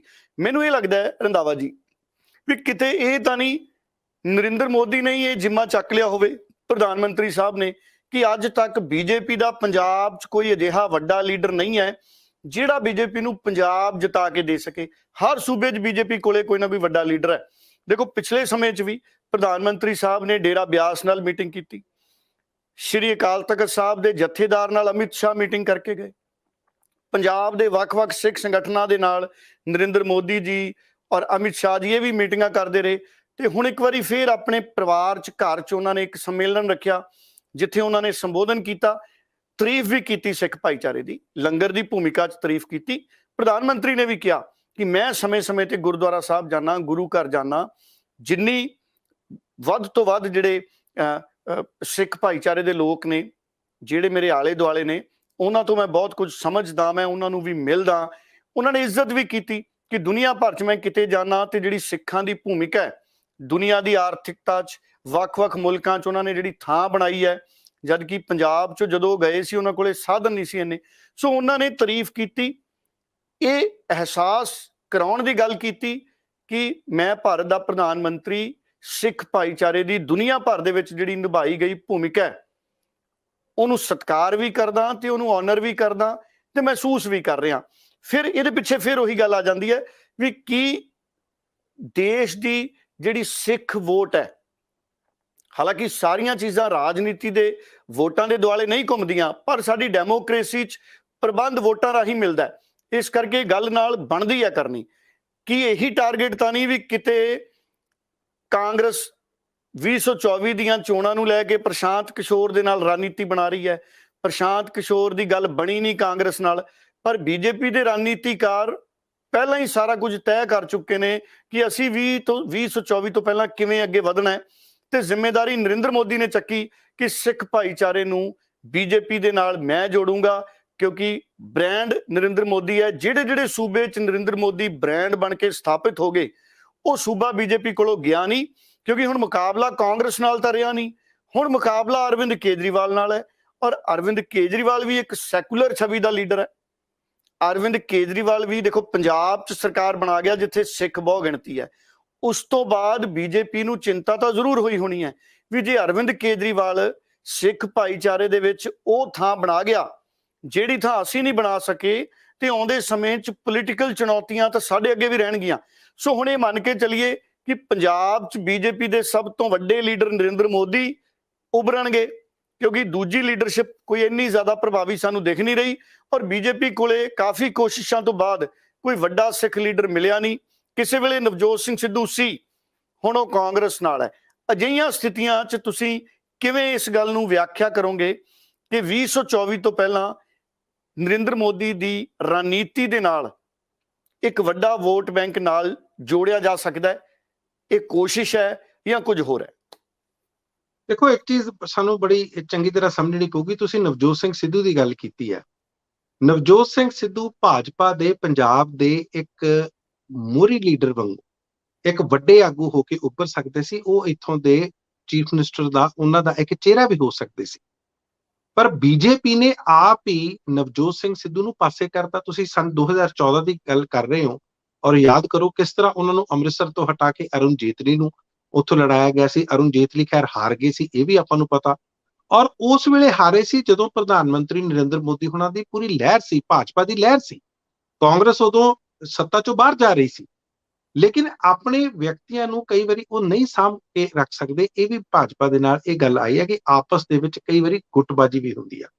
ਦੇਖੋ, ਮੇਰਾ ਇਹ ਮੰਨਣਾ ਕਿ ਨਰਿੰਦਰ ਮੋਦੀ ਠੀਕ ਹੈ, ਨਰਿੰਦਰ ਮੋਦੀ ਪ੍ਰਧਾਨ ਮੰਤਰੀ ਨੇ, ਉਹ ਸਾਰੇ ਸੂਬਿਆਂ ਦੇ ਵਿੱਚ ਜਾਂਦੇ ਨੇ, ਪਰ ਨਰਿੰਦਰ ਮੋਦੀ ਹੁਣਾਂ ਦੀ ਚਾਹੇ ਉਹ ਆਗੂ ਰਿਹਾ, ਉਹਨਾਂ ਦੀ ਅਗਵਾਈ ਵਿੱਚ ਭਾਜਪਾ ਬਹੁਤ ਸਾਰੀਆਂ ਥਾਵਾਂ ਤੇ ਆਪਣੀਆਂ ਚੋਣਾਂ ਹਾਰੀ ਵੀ ਆ।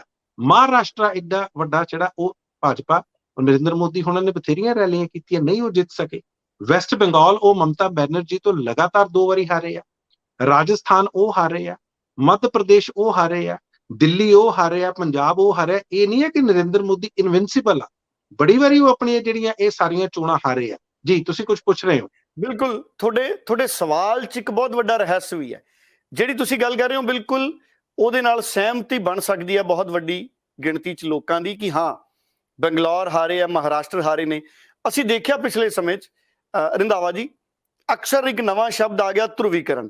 ਇਹ ਇਲਜ਼ਾਮ ਲੱਗਦੇ ਰਹੇ ਬੀਜੇਪੀ ਤੇ ਕਿ ਉਹ ਧਰੁਵੀਕਰਨ ਦੀ ਸਿਆਸਤ ਕੀਤੀ ਪੱਛਮੀ ਬੰਗਾਲ ਦੇ ਵਿੱਚ, ਧਰੁਵੀਕਰਨ ਦੀ ਸਿਆਸਤ ਕੀਤੀ ਮਹਾਰਾਸ਼ਟਰ 'ਚ, ਤੇ ਜਦੋਂ ਇਹ ਵੀ ਇਲਜ਼ਾਮ ਲੱਗੇ ਕਿ ਪੰਜਾਬ 'ਚ ਵੀ ਬੀਜੇਪੀ ਧਰੁਵੀਕਰਨ ਦੀ ਸਿਆਸਤ ਕਰ ਰਹੀ ਹੈ। ਜਦੋਂ ਧਰੁਵੀਕਰਨ ਦੀ ਸਿਆਸਤ ਨੂੰ ਨਕਾਰਤਾ ਲੋਕਾਂ ਨੇ, ਫਿਰ ਮੈਂ ਉਸੇ ਗੱਲ ਤੇ ਵਾਪਸ ਆਊਂਗਾ ਕਿ ਉਹ ਵੀ ਇੱਕ ਪਹਿਲੂ ਤਾਂ ਨਹੀਂ ਵੀ ਭਾਰਤੀ ਜਨਤਾ ਪਾਰਟੀ ਦੇ ਰਾਜਨੀਤੀਕਾਰਾਂ ਨੇ ਇਹ ਸਮਝ ਲਿਆ ਕਿ ਇਸ ਦੇਸ਼ ਨੂੰ ਧਰੁਵੀਕਰਨ ਦੇ ਨਾਲ ਸਾਰੇ ਸੂਬਿਆਂ ਨੂੰ ਨਹੀਂ ਜਿੱਤਿਆ ਜਾ ਸਕਦਾ। ਧਰੁਵੀਕਰਨ ਨਾਲ ਜੰਮੂ ਕਸ਼ਮੀਰ ਜਿੱਤਣਾ ਔਖਾ ਹੈ, ਪੰਜਾਬ ਜਿੱਤਣਾ ਔਖਾ ਹੈ, ਪੱਛਮੀ ਬੰਗਾਲ ਜਿੱਤਣਾ ਔਖਾ ਹੈ, ਮਹਾਰਾਸ਼ਟਰ ਜਿੱਤਣਾ ਔਖਾ ਹੈ। ਸੋ ਕਿਤੇ ਇਹ ਫੇਰ ਉਹੀ ਗੱਲ ਤਾਂ ਨਹੀਂ ਆ ਗਈ ਕਿ ਰਣਨੀਤੀ ਦਾ ਸ਼ਿਫਟ ਹੈ ਕਿ ਧਰੁਵੀਕਰਨ ਦੀ ਬਜਾਏ ਅਸੀਂ ਜੋੜੀਏ ਤੇ ਅਸੀਂ ਜੋੜ ਕੇ ਟਰਾਈ ਕਰੀਏ ਵੀ ਕੀ ਅਸੀਂ ਹੁਣ ਜਿੱਤ ਪਾ ਰਹੇ ਹਾਂ? ਤੁਹਾਡੇ ਸ਼ਬਦਾਂ 'ਚ ਦੇਖੋ, ਇੱਕ ਤੁਸੀਂ ਗੱਲ ਕੀਤੀ ਸੀ ਅਰਵਿੰਦ ਕੇਜਰੀਵਾਲ ਹੋਣਾ ਦੀ। ਡੱਲਾ ਜੀ, ਅਰਵਿੰਦ ਕੇਜਰੀਵਾਲ ਹੋਣਾ ਨੇ ਜੋ ਇਹ ਚੋਣ ਜਿੱਤੀ ਹੈ ਪੰਜਾਬ ਦੇ ਵਿੱਚ, ਉਹ ਇਸ ਕਰਕੇ ਨਹੀਂ ਜਿੱਤੀ ਕਿ ਉਹ ਇੱਕ ਸੈਕੂਲਰ ਨੇਤਾ ਨੇ। ਆਮ ਆਦਮੀ ਪਾਰਟੀ ਪੰਜਾਬ ਤੋਂ ਇਸ ਕਰਕੇ ਜਿੱਤੀ ਹੈ ਕਿ ਕੋਈ ਲੋਕਾਂ ਦਾ ਜਿਹੜਾ ਮੋਹ ਭੰਗ ਹੋ ਗਿਆ ਸੀ ਰਵਾਇਤੀ ਪਾਰਟੀਆਂ ਤੋਂ, ਕਾਂਗਰਸ ਤੋਂ, ਸ਼੍ਰੋਮਣੀ ਅਕਾਲੀ ਦਲ ਤੋਂ, ਭਾਜਪਾ ਤੋਂ। ਕਿਉਂਕਿ ਕਿੰਨੇ ਦਹਾਕਿਆਂ ਤੋਂ ਇਹ ਜਿਹੜੀਆਂ ਪਾਰਟੀਆਂ ਸੀ ਉਹ ਲਗਾਤਾਰ ਸੱਤਾ ਦੇ ਵਿੱਚ ਸੀ, ਪਰ ਸੱਤਾ ਦੇ ਵਿੱਚ ਹੋ ਕੇ ਵੀ ਇਹਨਾਂ ਨੇ ਲੋਕਾਂ ਦੀ ਭਲਾਈ ਲਈ ਕੋਈ ਬਹੁਤ ਜ਼ਿਆਦਾ ਕੰਮ ਨਹੀਂ ਸੀ ਕੀਤੇ। ਇਸ ਕਰਕੇ ਲੋਕਾਂ ਦਾ ਮੋਹ ਇਹਨਾਂ ਤੋਂ ਭੰਗ ਸੀ। ਸੋ ਇਹ ਕਹਿ ਦੇਣਾ ਕਿ ਅਰਵਿੰਦ ਕੇਜਰੀਵਾਲ, ਦੇਖੋ ਅਰਵਿੰਦ ਕੇਜਰੀਵਾਲ ਜੋ ਤੁਸੀਂ ਨਾਂ ਲੈਂਦੇ ਹੋ, ਤੇ ਕਈ ਇਸ ਤਰ੍ਹਾਂ ਦੀ ਮੇਰੇ ਕੋਲ ਉਦਾਹਰਨਾਂ ਨੇ ਕਿ ਜਦੋਂ ਉਹ ਆਪਣੇ ਲੋਕਾਂ ਦੇ ਨਾਲ ਦਿੱਲੀ ਜਾ ਕੇ ਨਹੀਂ ਖੜੇ। ਜਹਾਂਗੀਰਪੁਰੀ ਦੇ ਵਿੱਚ ਜਦੋਂ ਬਲਡੋਜ਼ਰ ਚੱਲ ਰਹੇ ਸੀ, ਕੀ ਉੱਥੇ ਆਮ ਆਦਮੀ ਪਾਰਟੀ ਖੜੀ? ਮੈਂ ਉਸ ਦਿਨ ਵੀ ਤੁਹਾਨੂੰ ਦੱਸਿਆ ਸੀ ਕਿਸ ਤਰ੍ਹਾਂ ਬਰਿੰਦਾ ਕਰਾਤ ਉੱਥੇ ਜਾ ਕੇ ਖੜਦੇ ਨੇ। ਇਸੇ ਤਰ੍ਹਾਂ ਜਦੋਂ ਦਿੱਲੀ ਦੇ ਵਿੱਚ ਸੀਏ ਦੇ ਸਿਟੀਜ਼ਨ ਅਮੈਂਡਮੈਂਟ ਐਕਟ ਦੇ ਪ੍ਰੋਟੈਸਟ ਹੁੰਦੇ ਆ, ਉਦੋਂ ਵੀ ਅਰਵਿੰਦ ਕੇਜਰੀਵਾਲ ਉਹਨਾਂ ਦੇ ਨਾਲ ਨਹੀਂ ਖੜਦੇ ਜਾ ਕੇ, ਹਾਲਾਂਕਿ ਉਹ ਦਿੱਲੀ ਦੇ ਮੁੱਖ ਮੰਤਰੀ ਆ। JNU ਦੇ ਵਿੱਚ, ਜਵਾਹਰ ਲਾਲ ਨਹਿਰੂ ਯੂਨੀਵਰਸਿਟੀ ਦੇ ਵਿੱਚ ਵਾਇਲੈਂਸ ਹੁੰਦੀ ਆ, ਹਿੰਸਾ ਹੁੰਦੀ ਆ, ਫਿਰ ਅਸੀਂ ਅਰਵਿੰਦ ਕੇਜਰੀਵਾਲ ਨੂੰ ਉਹਨਾਂ ਦੇ ਨਾਲ ਖੜੇ ਹੁੰਦਾ ਨਹੀਂ ਦੇਖਦੇ। ਕਿਤੇ ਨਾ ਕਿਤੇ ਉਹਨਾਂ ਤੇ ਵੀ ਇਹ ਠੱਪਾ ਲੱਗਣ ਲੱਗ ਗਿਆ ਕਿ ਉਹ ਵੀ ਲਗਭਗ ਜਿਹੜੀ ਭਾਰਤੀ ਜਨਤਾ ਪਾਰਟੀ ਦੀ ਰਾਜਨੀਤੀ ਹੈ ਜਾਂ ਧਰੁਵੀਕਰਨ ਦੀ ਰਾਜਨੀਤੀ ਹੈ ਉਹ ਕਰ ਰਹੇ ਆ। ਪੰਜਾਬ ਦੇ ਵਿੱਚ ਉਹਨਾਂ ਨੂੰ ਜਿਹੜਾ ਟਰੈਕਸ਼ਨ ਮਿਲਿਆ ਜਾਂ ਉਹਨਾਂ ਨੂੰ ਸਪੋਰਟ ਮਿਲੀ ਹੈ ਜਾਂ ਸਮਰਥਨ ਮਿਲਿਆ, ਉਹ ਬਿਲਕੁਲ ਉਹਦੇ ਕਾਰਨ ਵੱਖਰੇ ਨੇ। ਹਾਲਾਂਕਿ ਤੁਸੀਂ ਯਾਦ ਕਰੋ ਕਿ ਜਦੋਂ ਅਰਵਿੰਦ ਕੇਜਰੀਵਾਲ ਨੇ ਆਪਣੀ ਇੱਥੇ ਚੋਣ ਮੁਹਿੰਮ ਸ਼ੁਰੂ ਕੀਤੀ ਸੀ, ਉਦੋਂ ਤਿਰੰਗਾ ਯਾਤਰਾਵਾਂ ਕੱਢੀਆਂ ਸੀ, ਤੇ ਉਦੋਂ ਵੀ ਲੋਕੀ ਬੜੇ ਹੈਰਾਨ ਸੀ ਕਿ ਕਿਸ ਤਰ੍ਹਾਂ। ਔਰ ਜਦੋਂ ਉਹ ਆਪਣੀਆਂ ਕਈ ਪ੍ਰੈਸ ਕਾਨਫਰੰਸਿਸ ਦੇ ਵਿੱਚ ਖਾਸ ਤੌਰ ਤੇ ਹਿੰਦੂ ਭਾਈਚਾਰੇ ਨੂੰ ਲੈ ਕੇ ਕਹਿੰਦੇ ਹੁੰਦੇ ਸੀ ਕਿ ਹਿੰਦੂ ਭਾਈਚਾਰਾ ਕੋਈ ਖਤਰੇ 'ਚ ਆ ਜਾਂ ਅਸੀਂ ਇਹਨਾਂ ਨੂੰ ਜਿਹੜਾ ਬਚਾਉਣਾ ਹੈ, ਇਹਨਾਂ ਦੀ ਸੇਫਟੀ, ਇਹਨਾਂ ਦੀ ਇਹਨਾਂ ਨੂੰ ਸੁਰੱਖਿਅਤ ਰੱਖਣਾ, ਉਹ ਵੀ ਇੱਕ ਧਰੁਵੀਕਰਨ ਦੀ ਹੀ ਰਾਜਨੀਤੀ ਸੀ। ਸੋ ਇਸ ਕਰਕੇ ਇਹ ਜਿਹੜਾ ਮੰਨ ਲੈਣਾ ਕਿ ਉਹ ਬੜੇ ਸੈਕੂਲਰ ਲੀਡਰ ਹੋ ਕੇ ਉੱਭਰ ਰਹੇ ਨੇ, ਆਉਣ ਵਾਲੇ ਦਿਨਾਂ 'ਚ ਖੈਰ ਪਤਾ ਲੱਗੂਗਾ ਜਦੋਂ ਇੱਕ ਟਰਮ ਪੂਰੀ ਹੋ ਜਾਣਗੇ। ਲੇਕਿਨ ਉਹਨਾਂ ਤੇ ਵੀ ਕਈ ਵਾਰੀ ਕਈ ਤਰ੍ਹਾਂ ਦੇ ਸਵਾਲ ਜਿਹੜੇ ਆ ਉਹ ਚਿੰਨ੍ਹ ਖੜੇ ਹੋਏ ਨੇ। ਇੱਕ ਮੈਂ ਤੁਹਾਨੂੰ ਹੋਰ ਐਗਜ਼ਾਮਪਲ ਦੇਣਾ ਚਾਹੁੰਦਾ, ਆਪਾਂ ਪਹਿਲਾਂ ਵੀ ਲਈ ਸੀ, ਜਦੋਂ ਪੰਜਾਬ ਦੇ ਵਿੱਚ ਕੋਈ ਨੇਤਾ ਉੱਭਰਦਾ, ਜਿਵੇਂ ਹੁਣ ਸਨੀ ਦਿਓਲ ਆ, ਸਨੀ ਦਿਓਲ ਹੋਣਾ ਨੂੰ ਉਹ ਪੰਜਾਬ ਦੇ ਵਿੱਚ ਇੱਕ ਵਧੀਆ ਨੇਤਾ ਹੋ ਕੇ ਉੱਭਰ ਸਕਦੇ ਸੀ ਜੋ ਪੰਜਾਬ 'ਚ ਰਹਿੰਦੇ, ਪੰਜਾਬ ਦੇ ਜੀ ਲੋਕਾਂ ਤੋਂ ਗਿਲੇ ਸ਼ਿਕਵੇ ਸੁਣਦੇ, ਉਹਨਾਂ ਦੇ ਦੁੱਖ ਦਰਦ ਸਾਂਝੇ ਕਰਦੇ, ਕਿਸਾਨੀ ਅੰਦੋਲਨ ਦੇ ਵਿੱਚ ਜਾ ਕੇ ਮੂਹਰੇ ਖੜੇ ਹੁੰਦੇ, ਪਰ ਉਹ ਨਹੀਂ ਸਾਬਤ ਚੰਗੇ ਹੋ ਸਕੇ। ਨਹੀਂ ਉੱਭਰ ਉਹ ਸਕੇ, ਉਹ ਨਹੀਂ ਉੱਭਰ ਹਾਂ, ਸਕੇ। ਉੱਭਰ ਵੀ ਨਹੀਂ ਸਕੇ, ਔਰ ਉਹਨਾਂ ਦੇ ਤਾਂ ਪੋਸਟਰ ਵੀ ਲੱਗ ਗਏ ਸੀ ਕਿ ਇਹਨਾਂ ਨੂੰ ਲੱਭੋ, ਗਏ ਕਿੱਥੇ ਆ। ਸੋ ਜਦੋਂ ਬਿਲਕੁਲ ਇਸ ਠੀਕ ਹੈ। ਤਰ੍ਹਾਂ ਦੇ ਲੀਡਰਾਂ ਤੇ ਤੁਸੀਂ ਲੀਡਰਸ ਤੇ ਭਰੋਸਾ ਕਰੋਗੇ, ਤੇ ਉਹ ਤੁਹਾਨੂੰ ਕਿਤੇ ਨਾ ਕਿਤੇ ਜਦੋਂ ਅੱਗੇ ਲੈ ਕੇ ਜਾਣ ਦੇ ਵਿੱਚ ਨਾਕਾਮਯਾਬ ਹੋਣਗੇ। ਅੱਜ ਪੰਜਾਬ ਦੇ ਵਿੱਚ ਜਿਸ ਤਰ੍ਹਾਂ ਦੀਆਂ ਲੋੜਾਂ ਨੇ, ਕਿ ਅਸ਼ਵਨੀ ਸ਼ਰਮਾ ਹੋਣਾ ਦਾ ਚਾਹੇ 2 MLA ਕਿਉਂ ਨਾ ਹੋਣ, ਇਹ ਜਾ ਕੇ ਪੰਜਾਬ ਲਈ ਕੋਈ ਪੈਕੇਜ ਦੀ ਮੰਗ ਨਹੀਂ ਕਰ ਸਕਦੇ। ਪਰ ਜੇ ਅਰਵਿੰਦ ਕੇਜਰੀਵਾਲ ਜਾਂ ਭਗਵੰਤ ਮਾਨ ਜਾਂਦੇ ਨੇ ਤੇ ਉਹਨਾਂ ਨੂੰ ਕਹਿੰਦੇ ਇਹਨਾਂ ਨੇ ਤਾਂ ਠੂਠਾ ਫੜ ਲਿਆ। ਗੱਲ ਠੂਠਾ ਫੜਨ ਦੀ ਨਹੀਂ ਹੁੰਦੀ। ਕੋਈ ਵੀ ਸੂਬੇ ਦਾ ਹੱਕ ਆ, ਉਹ ਆਪਣੇ ਪ੍ਰਧਾਨ ਮੰਤਰੀ ਤੋਂ, ਕੇਂਦਰੀ ਸਰਕਾਰ ਤੋਂ ਫਾਈਨੈਂਸਿਸ ਦੀ ਮੰਗ ਕਰ ਸਕਦਾ। ਮਤਲਬ ਉਹ ਨਰਿੰਦਰ ਮੋਦੀ ਅੱਗੇ ਪੰਜਾਬ ਨੂੰ ਲੈ ਕੇ, ਪੰਜਾਬ ਦੀਆਂ ਮੰਗਾਂ ਨੂੰ ਲੈ ਕੇ ਲੜਾਈ ਲੜਨ, ਤਾਂ ਕਿ ਜੀ ਪੰਜਾਬ ਦੇ ਲੋਕਾਂ ਨੂੰ ਇਹ ਲੱਗੇ ਕਿ ਪੰਜਾਬ ਦੇ ਜਿਹੜੇ ਬੀਜੇਪੀ ਦੇ ਲੀਡਰ ਨੇ ਇਹ ਸਾਡੀ ਨੁਮਾਇੰਦਗੀ ਕਰ ਰਹੇ ਨੇ। ਜੀ ਇਹ ਠੀਕ ਹੈ, ਇਹ ਠੀਕ ਹੈ ਤੁਹਾਡੀ ਗੱਲ। ਕਿਤੇ ਨਾ ਕਿਤੇ ਉਸ ਤਰੀਕੇ ਦਾ ਜਿਹੜੀ ਪੰਜਾਬ ਦੀ ਲੀਡਰਸ਼ਿਪ ਹੈ, ਜਾਂ ਇਹ ਕਹਿ ਲਓ ਕਿ ਬੀਜੇਪੀ ਦਾ ਅਨੁਸ਼ਾਸਨ ਇਸ ਤਰ੍ਹਾਂ ਦਾ ਹੈ ਕਿ ਜਿਹੜੀ ਸੂਬੇ ਦੀ ਲੀਡਰਸ਼ਿਪ ਹੈ ਉਹ ਜ਼ਿਆਦਾ ਉਭਾਰ ਲੈਂਦੀ ਸਾਨੂੰ ਦਿਖਦੀ ਨਹੀਂ। ਇੱਕ ਹੋਰ ਵੀ ਕਾਰਨ ਹੈ ਕਿ ਜਦੋਂ ਪ੍ਰਕਾਸ਼ ਸਿੰਘ ਬਾਦਲ ਸਰਗਰਮ ਸੀ, ਨਰਿੰਦਰ ਮੋਦੀ ਹੋ ਗਏ ਜਾਂ ਲਾਲ ਕ੍ਰਿਸ਼ਨ ਅਡਵਾਨੀ ਹੋ ਗਏ ਜਾਂ ਅਟਲ ਬਿਹਾਰੀ ਵਾਜਪਾਈ, ਪ੍ਰਕਾਸ਼ ਸਿੰਘ ਬਾਦਲ ਦੀ ਨੇੜਤਾ ਬਹੁਤ ਜ਼ਿਆਦਾ ਸੀ। ਅਕਾਲੀ ਬੀਜੇਪੀ ਦੇ ਸੰਬੰਧ ਇੰਨੇ ਚੰਗੇ ਸੀ, ਅਕਾਲੀ ਦਲ ਬੀਜੇਪੀ ਨੂੰ ਜਾਂ ਉਭਰਨ ਨਹੀਂ ਦੇ ਰਹੀ ਸੀ, ਜਾਂ ਪ੍ਰਕਾਸ਼ ਸਿੰਘ ਬਾਦਲ ਦੇ ਕਹਿਣ ਤੇ ਬੀਜੇਪੀ ਨੇ ਸੂਬੇ ਦੀ ਲੀਡਰਸ਼ਿਪ ਦੀ ਗੱਲ ਉਨੀ ਸੁਣੀ ਵੀ ਨਹੀਂ। ਹਾਲਾਂਕਿ ਕੋਸ਼ਿਸ਼ਾਂ ਕੀਤੀਆਂ, ਹੁਣ ਵੀ ਹਰਦੀਪ ਪੁਰੀ ਉਹਨਾਂ ਨੂੰ ਭੇਜਿਆ ਕਿ ਤੁਸੀਂ ਅੰਮ੍ਰਿਤਸਰ ਤੋਂ ਜਾ ਕੇ ਚੋਣ ਲੜੋ। ਜੇਤਲੀ ਸਾਹਿਬ ਨੂੰ ਤਾਂ ਕਹਿੰਦੇ ਬਾਦਲ ਮੰਗ ਕੇ ਲਿਆਏ ਸੀ ਵੀ ਤੁਸੀਂ ਆਓ। ਹੁਣ ਹਰਦੀਪ ਪੁਰੀ ਆਏ, ਹਰਦੀਪ ਪੁਰੀ ਖੁਦ ਨਹੀਂ ਜਿੱਤੇ, ਪਰ ਫਿਰ ਵੀ ਉਹਨਾਂ ਨੂੰ ਮੰਤਰੀ ਬਣਾਇਆ ਗਿਆ। ਸੋਮ ਪ੍ਰਕਾਸ਼ ਜਿੱਤੇ, ਉਹਨਾਂ ਨੂੰ ਵੀ ਮੰਤਰੀ ਬਣਾਇਆ ਗਿਆ। ਪਰ ਹੁਣ ਵੀ ਪੰਜਾਬ ਦੀਆਂ ਵਿਧਾਨ ਸਭਾ ਚੋਣਾਂ 'ਚ ਵੀ ਹਰਦੀਪ ਪੁਰੀ ਦਾ ਚਿਹਰਾ ਉਹਨਾਂ ਨੇ ਅੱਗੇ ਰੱਖਿਆ। ਸ਼ਾਇਦ ਬੀਜੇਪੀ ਇਹ ਮੰਨ ਰਹੀ ਹੈ ਕਿ ਸਾਨੂੰ ਕੋਈ ਜੁਝਾਰੂ ਲੀਡਰ ਬੀਜੇਪੀ 'ਚ ਪੰਜਾਬ 'ਚੋਂ ਨਹੀਂ ਮਿਲ ਰਿਹਾ। ਦੇਖੋ ਮਨਜਿੰਦਰ ਸਿਰਸਾ ਵੀ ਗਏ, ਪਰ ਉਹ ਦਿੱਲੀ ਦੇ ਨੇ। ਤੇ ਦੂਸਰੀ ਗੱਲ, ਅਜਿਹੀਆਂ ਸਥਿਤੀਆਂ 'ਚ ਹਾਲਾਂਕਿ ਨਵਜੋਤ ਸਿੰਘ ਸਿੱਧੂ ਨੇ ਕਿਹਾ ਕਿ ਉਹਨਾਂ ਨੇ ਕਾਂਗਰਸ ਨਹੀਂ ਛੱਡਣੀ, ਪਰ ਜਦੋਂ ਨਵਜੋਤ ਸਿੰਘ ਸਿੱਧੂ ਬੀਜੇਪੀ ਨੂੰ ਜਿਹੜੀਆਂ ਗੱਲਾਂ ਕਰਦਾ ਸੀ ਅਕਾਲੀ ਦਲ ਬਾਰੇ, ਅਗਰ ਉਦੋਂ ਬੀਜੇਪੀ ਨੇ ਨਵਜੋਤ ਸਿੰਘ ਸਿੱਧੂ ਦੀ ਗੱਲ ਮੰਨੀ ਹੁੰਦੀ ਤੇ ਸ਼ਾਇਦ ਸਥਿਤੀਆਂ ਵੱਖਰੀਆਂ ਹੋ ਸਕਦੀਆਂ ਸੀ। ਪਰ ਹੁਣ ਤਾਂ ਅਕਾਲੀ ਦਲ ਨੇ ਬੀਜੇਪੀ ਨੂੰ ਛੱਡਤਾ। ਕੀ ਭਵਿੱਖ 'ਚ ਕੋਈ ਅਜਿਹੇ ਸੰਕੇਤ ਤੁਹਾਨੂੰ ਲੱਗਦੇ ਨੇ ਕਿ ਨਵਜੋਤ ਸਿੰਘ ਸਿੱਧੂ ਕਿਸੇ ਰੂਪ 'ਚ ਫੇਰ ਬੀਜੇਪੀ ਲਈ ਤਾਲਮੇਲ ਦੀ ਸਥਿਤੀ ਬਣੇ, ਬੀਜੇਪੀ ਨੂੰ ਲੋੜ ਪਵੇ ਜਾਂ ਸਿੱਧੂ ਨੂੰ ਲੋੜ ਪਵੇ? ਕਿਉਂਕਿ ਕਾਂਗਰਸ ਦਾ ਡਿਸਪਲਿਨ ਵੀ ਆਪਾਂ ਨੂੰ ਪਤਾ ਹੈ, ਆਪਾਂ ਬਰਫੀ ਕਾਂਡ ਦੇਖਿਆ ਪਿੱਛੇ ਦੇ। ਸੋ ਕਾਂਗਰਸ ਦੇ ਡਿਸਪਲਿਨ ਦੀ ਗਾਰੰਟੀ ਕੋਈ ਨਹੀਂ ਹੁੰਦੀ। ਜੀ ਡੱਲਾ ਜੀ, ਤੁਹਾਨੂੰ ਮੈਂ ਇੱਕ ਚੀਜ਼ ਦੱਸਾਂ, ਚਾਹੇ ਹਰਦੀਪ ਸਿੰਘ ਪੁਰੀ ਹੋਣ, ਚਾਹੇ ਮਨਜਿੰਦਰ ਸਿੰਘ ਸਿਰਸਾ ਹੋਣ, ਇਹ ਤਾਂ ਇਸ ਤਰ੍ਹਾਂ ਨਹੀਂ ਜਿਵੇਂ ਉਹ ਛਤਰੀ ਤੋਂ ਜਾਂ ਜਿਹੜੇ ਉੱਪਰੋਂ ਉਤਾਰੇ ਹੋਏ ਲੀਡਰ ਨੇ। ਤੁਸੀਂ ਜਿਸ ਤਰ੍ਹਾਂ ਨਵਜੋਤ ਸਿੰਘ ਸਿੱਧੂ, ਅੱਜ ਦੀ ਤਾਰੀਖ 'ਚ ਅਗਰ ਨਵਜੋਤ ਸਿੰਘ ਸਿੱਧੂ ਭਾਜਪਾ ਨਾਲ ਵੀ ਚਲੇ ਜਾਣਗੇ, ਤੇ ਮੈਨੂੰ ਲੱਗਦਾ ਉਹ ਆਪਣੀ ਜਿਹੜੀ ਕ੍ਰੈਡੀਬਿਲਿਟੀ ਆ, ਜਾਂ ਜੋ ਵੀ ਹਜੇ ਤੱਕ ਉਹਨਾਂ ਨੇ ਆਪਣੀ ਰਾਜਨੀਤੀ ਵਿੱਚ ਵਕਾਰ ਬਣਾਇਆ, ਉਹ ਬਿਲਕੁਲ ਗਵਾ ਦੇਣਗੇ। ਕਿਉਂਕਿ ਲੋਕ ਫਿਰ ਉਹਨਾਂ ਨੂੰ, ਜਿਹੜੀ ਉਹਨਾਂ ਦੀ ਹਜੇ ਵੀ ਤੱਕ ਵੀ ਜੋ ਛਵੀ ਬਚੀ ਹੈ, ਜੋ ਅਕਸ ਬਚਿਆ, ਜੋ ਉਹਨਾਂ ਦੀ ਕ੍ਰੈਡੀਬਿਲਿਟੀ ਬਚੀ ਹੈ, ਸ਼ਾਇਦ ਮੈਨੂੰ ਲੱਗਦਾ ਉਹ ਵੀ ਲੂਜ਼ ਕਰ ਦੇਣਗੇ। ਭਾਜਪਾ ਨੂੰ ਕੋਈ ਜ਼ਮੀਨੀ ਜਿਹੜਾ ਲੀਡਰ ਆ, ਆਪਣਾ ਆਗੂ ਆ, ਉਹ ਪੰਜਾਬ ਤੋਂ ਲੱਭਣਾ ਪੈਣਾ, ਜਿਹੜੀ ਪੰਜਾਬ ਦੀ ਨਬਜ਼ ਨੂੰ ਸਮਝਦਾ, ਪੰਜਾਬ ਦੇ ਜਜ਼ਬਾਤਾਂ ਨੂੰ ਸਮਝਣਾ ਪੈਂਦਾ, ਪੰਜਾਬ ਦੀ ਜਿਹੜੀ ਸੂਰਤ ਆ, ਪੰਜਾਬ ਦੀ ਸੀਰਤ ਆ, ਉਸ ਨੂੰ ਸਮਝਣ ਦੀ ਲੋੜ ਹੁੰਦੀ ਹੈ। ਜਿੰਨੀ ਦੇਰ ਤੱਕ ਤੁਸੀਂ ਇਸ ਚੀਜ਼ ਨੂੰ ਨਹੀਂ ਸਮਝੋਗੇ, ਕਦੇ ਵੀ ਪੰਜਾਬ ਦੀ ਉਹ ਨਬਜ਼ ਨੂੰ ਪਕੜ ਨਹੀਂ ਪਾਓਗੇ। ਇਸੇ ਕਰਕੇ ਜਿਹੜੇ ਭਾਜਪਾ ਦੇ ਲੀਡਰ ਇੱਥੇ ਰਹਿੰਦੇ ਨੇ, ਜਿਹੜੇ ਭਾਜਪਾ ਦੇ ਲੀਡਰ ਪੰਜਾਬ ਦੇ ਨੇ, ਜਿਹੜੇ ਤਾਂ ਇੱਥੋਂ ਦੀ ਜ਼ਮੀਨੀ ਹਕੀਕਤ ਸਮਝਦੇ ਨੇ। ਹੁਣ ਤੁਸੀਂ ਦੇਖੋ, ਅਨਿਲ ਜੋਸ਼ੀ ਸੀ, ਅਨਿਲ ਜੋਸ਼ੀ ਭਾਜਪਾ ਦੇ ਨਾਲ ਰਹੇ, ਲੇਕਿਨ ਉਹਨਾਂ ਨੇ ਥੋੜੀ ਜਿਹੀ ਕਿਸਾਨੀ ਦੇ ਹੱਕ ਦੇ ਵਿੱਚ ਗੱਲ ਕੀਤੀ। ਉਹਨਾਂ ਨੇ ਕੋਈ ਮਾੜੀ ਨਹੀਂ ਸੀ ਗੱਲ ਕੀਤੀ, ਉਹਨਾਂ ਨੇ ਸਿਰਫ ਇਹੀ ਕਿਹਾ ਸੀ ਕਿ ਕਿਸਾਨਾਂ ਦੀ ਗੱਲ ਸੁਣੋ। ਉਹਨਾਂ ਨੂੰ ਪਾਰਟੀ ਤੋਂ ਬਾਹਰ ਦਾ ਰਾਹ ਦਿਖਾ ਦਿੱਤਾ ਗਿਆ। ਉਸ ਤੋਂ ਬਾਅਦ ਪਰ ਮੈਂ ਇੱਕ ਲੀਡਰ ਦਾ ਇੱਕ ਜੀ ਇੱਕ ਗੱਲ ਮੈਂ ਹੋਰ ਜੋੜਦਾ, ਮਾਫੀ ਚਾਹੁੰਦਾ ਤੁਹਾਡੇ ਤੋਂ। ਇੱਕ ਤੁਸੀਂ ਪ੍ਰਕਾਸ਼ ਸਿੰਘ ਬਾਦਲ ਹੋਣਾ ਦੀ ਗੱਲ ਕੀਤੀ ਸੀ। ਪਿਛਲੇ ਦਿਨਾਂ ਦੇ ਵਿੱਚ ਭਾਜਪਾ ਦੀ ਛਵੀ ਨੂੰ ਇਸ ਕਰਕੇ ਵੀ ਝਟਕਾ ਬਹੁਤ ਲੱਗਾ ਕਿ ਜਿਹੜਾ ਆਪਸ ਦੇ ਵਿੱਚ ਭਾਈਚਾਰੇ ਦਾ ਗੱਠਜੋੜ ਸੀ, ਜਦੋਂ ਸ਼੍ਰੋਮਣੀ ਅਕਾਲੀ ਦਲ ਟੁੱਟ ਗਿਆ ਭਾਜਪਾ ਦੇ ਨਾਲ, ਉਹ ਜਿਹੜਾ 27 ਸਾਲਾਂ ਦਾ ਇਹਨਾਂ ਦਾ ਗੱਠਜੋੜ ਸੀ, ਉਸ ਕਰਕੇ ਵੀ ਭਾਜਪਾ ਨੂੰ ਬਹੁਤ ਵੱਡਾ ਧੱਕਾ ਲੱਗਾ। ਕਿਉਂਕਿ ਇੱਕ ਪਾਰਟੀ ਸੀ ਜਿਹੜੀ ਸਿੱਖ ਭਾਈਚਾਰੇ ਦੀ ਰਿਪਰੈਜ਼ੈਂਟੇਟਿਵ ਸੀ, ਪੰਥਕ ਰਾਜਨੀਤੀ ਕਰਦੀ ਸੀ। ਉਹਨਾਂ ਨੇ ਜਦੋਂ ਗੱਠਜੋੜ ਤੋੜ ਲਿਆ, ਇਸ ਗੱਲ ਦਾ ਵੀ ਭਾਜਪਾ ਨੂੰ ਕਿਤੇ ਨਾ ਕਿਤੇ ਨਮੋਸ਼ੀ ਵੀ ਝੱਲਣੀ ਪਈ, ਇਸ ਗੱਲ ਦਾ ਖਮਿਆਜ਼ਾ ਵੀ ਝੱਲਣਾ ਪਿਆ। ਜੀ ਬਿਲਕੁਲ ਠੀਕ ਹੈ। ਆਖਰੀ ਸਵਾਲ ਵਾਲੇ ਪਾਸੇ ਵਧੂੰਗਾ। ਮੇਰੀ ਨਜ਼ਰ 'ਚ ਅਵਿਨਾਸ਼ ਰਾਏ ਖੰਨਾ ਵੀ ਇੱਕ ਭਾਰਤੀ ਜਨਤਾ ਪਾਰਟੀ ਦੇ ਵੱਡੇ ਲੀਡਰ ਸੀ, ਜਿਨ੍ਹਾਂ ਦਾ ਮੈਂ ਮੰਨਦਾ ਸੀ ਕਿ ਪੰਜਾਬ 'ਚ ਚੰਗਾ ਆਧਾਰ ਸੀ। ਪਰ ਕਦੀ ਵੀ ਭਾਜਪਾ ਅਵਿਨਾਸ਼ ਰਾਏ ਖੰਨਾ ਉਹਨਾਂ ਨੂੰ ਪੰਜਾਬ 'ਚ ਨਰਿੰਦਰ ਮੋਦੀ ਉਹਨਾਂ ਦੇ ਆਉਣ ਤੋਂ ਬਾਅਦ ਉਸ ਤਰੀਕੇ ਨਾਲ ਵਰਤ ਨਹੀਂ ਸਕੀ ਜਿੰਨੀ ਚੰਗੀ ਤਰ੍ਹਾਂ ਉਹਨਾਂ ਨੂੰ ਵਰਤਿਆ ਜਾ ਸਕਦਾ ਸੀ।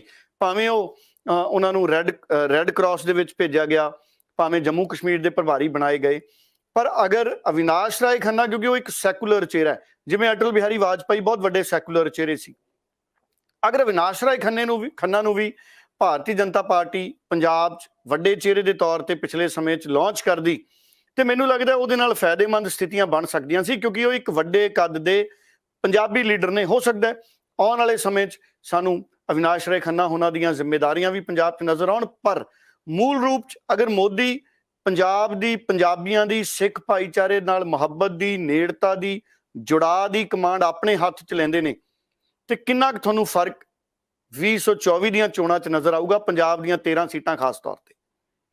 ਦੇਖੋ, ਮੈਨੂੰ ਅੱਜ ਦੀ ਤਾਰੀਖ ਦੇ ਵਿੱਚ ਇਸ ਭਾਰਤੀ ਜਨਤਾ ਪਾਰਟੀ ਲਈ ਪੰਜਾਬ ਦੇ ਵਿੱਚੋਂ ਕਿਸੇ ਤਰ੍ਹਾਂ ਦੀ ਕੋਈ ਉਮੀਦ ਨਜ਼ਰ ਨਹੀਂ ਆ ਰਹੀ, ਕਿਉਂਕਿ ਇਹ ਜਿਹੜੀਆਂ ਚੀਜ਼ਾਂ ਉਹ ਕਹਿੰਦੇ ਹਨ ਹੀ has to walk the talk.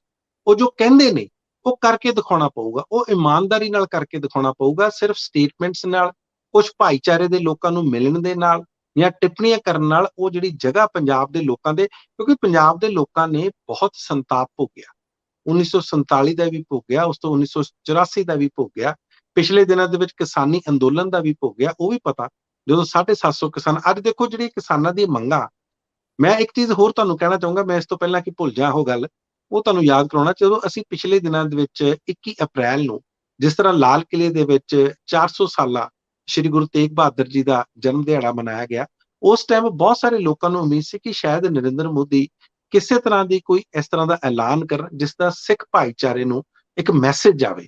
ਖਾਸ ਤੌਰ ਤੇ ਸਿੱਖ ਬੰਦੀਆਂ ਦੀ ਗੱਲ ਕਰ ਲਓ, ਪੰਜਾਬੀ ਬੰਦੀਆਂ ਦੀ ਗੱਲ ਕਰ ਲਓ, ਉਹਨਾਂ ਬਾਰੇ ਕੋਈ ਗੱਲ ਕਰਨਗੇ। ਖੈਰ ਉਹ ਗੱਲ ਨਹੀਂ ਹੋਈ।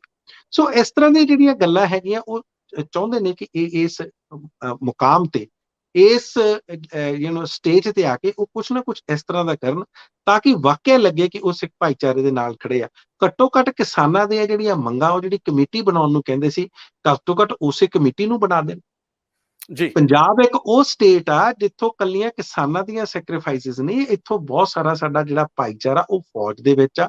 ਫੌਜ ਦੇ ਵਿੱਚ ਕਿੰਨੀਆਂ ਸੈਕਰੀਫਾਈਸਿਸ ਹੁੰਦੀਆਂ, ਇੱਥੋਂ ਅਕਸਰ ਜਾਂਦਾ। ਔਰ ਉਸ ਤੋਂ ਪਹਿਲਾਂ ਸਾਡੀ ਜਿਹੜੀ ਫਰੀडम ਮੂਵਮੈਂਟ ਦੇ ਵਿੱਚ ਜੋ ਕੰਟਰੀਬਿਊਸ਼ਨ ਆ ਪੰਜਾਬ ਦੀ, ਉਹ ਕਿਸੇ ਵੀ ਤਰ੍ਹਾਂ ਕੋਈ ਘੱਟ ਕਰਕੇ ਨਹੀਂ ਉਹਨੂੰ ਜਾਣ ਸਕਦਾ।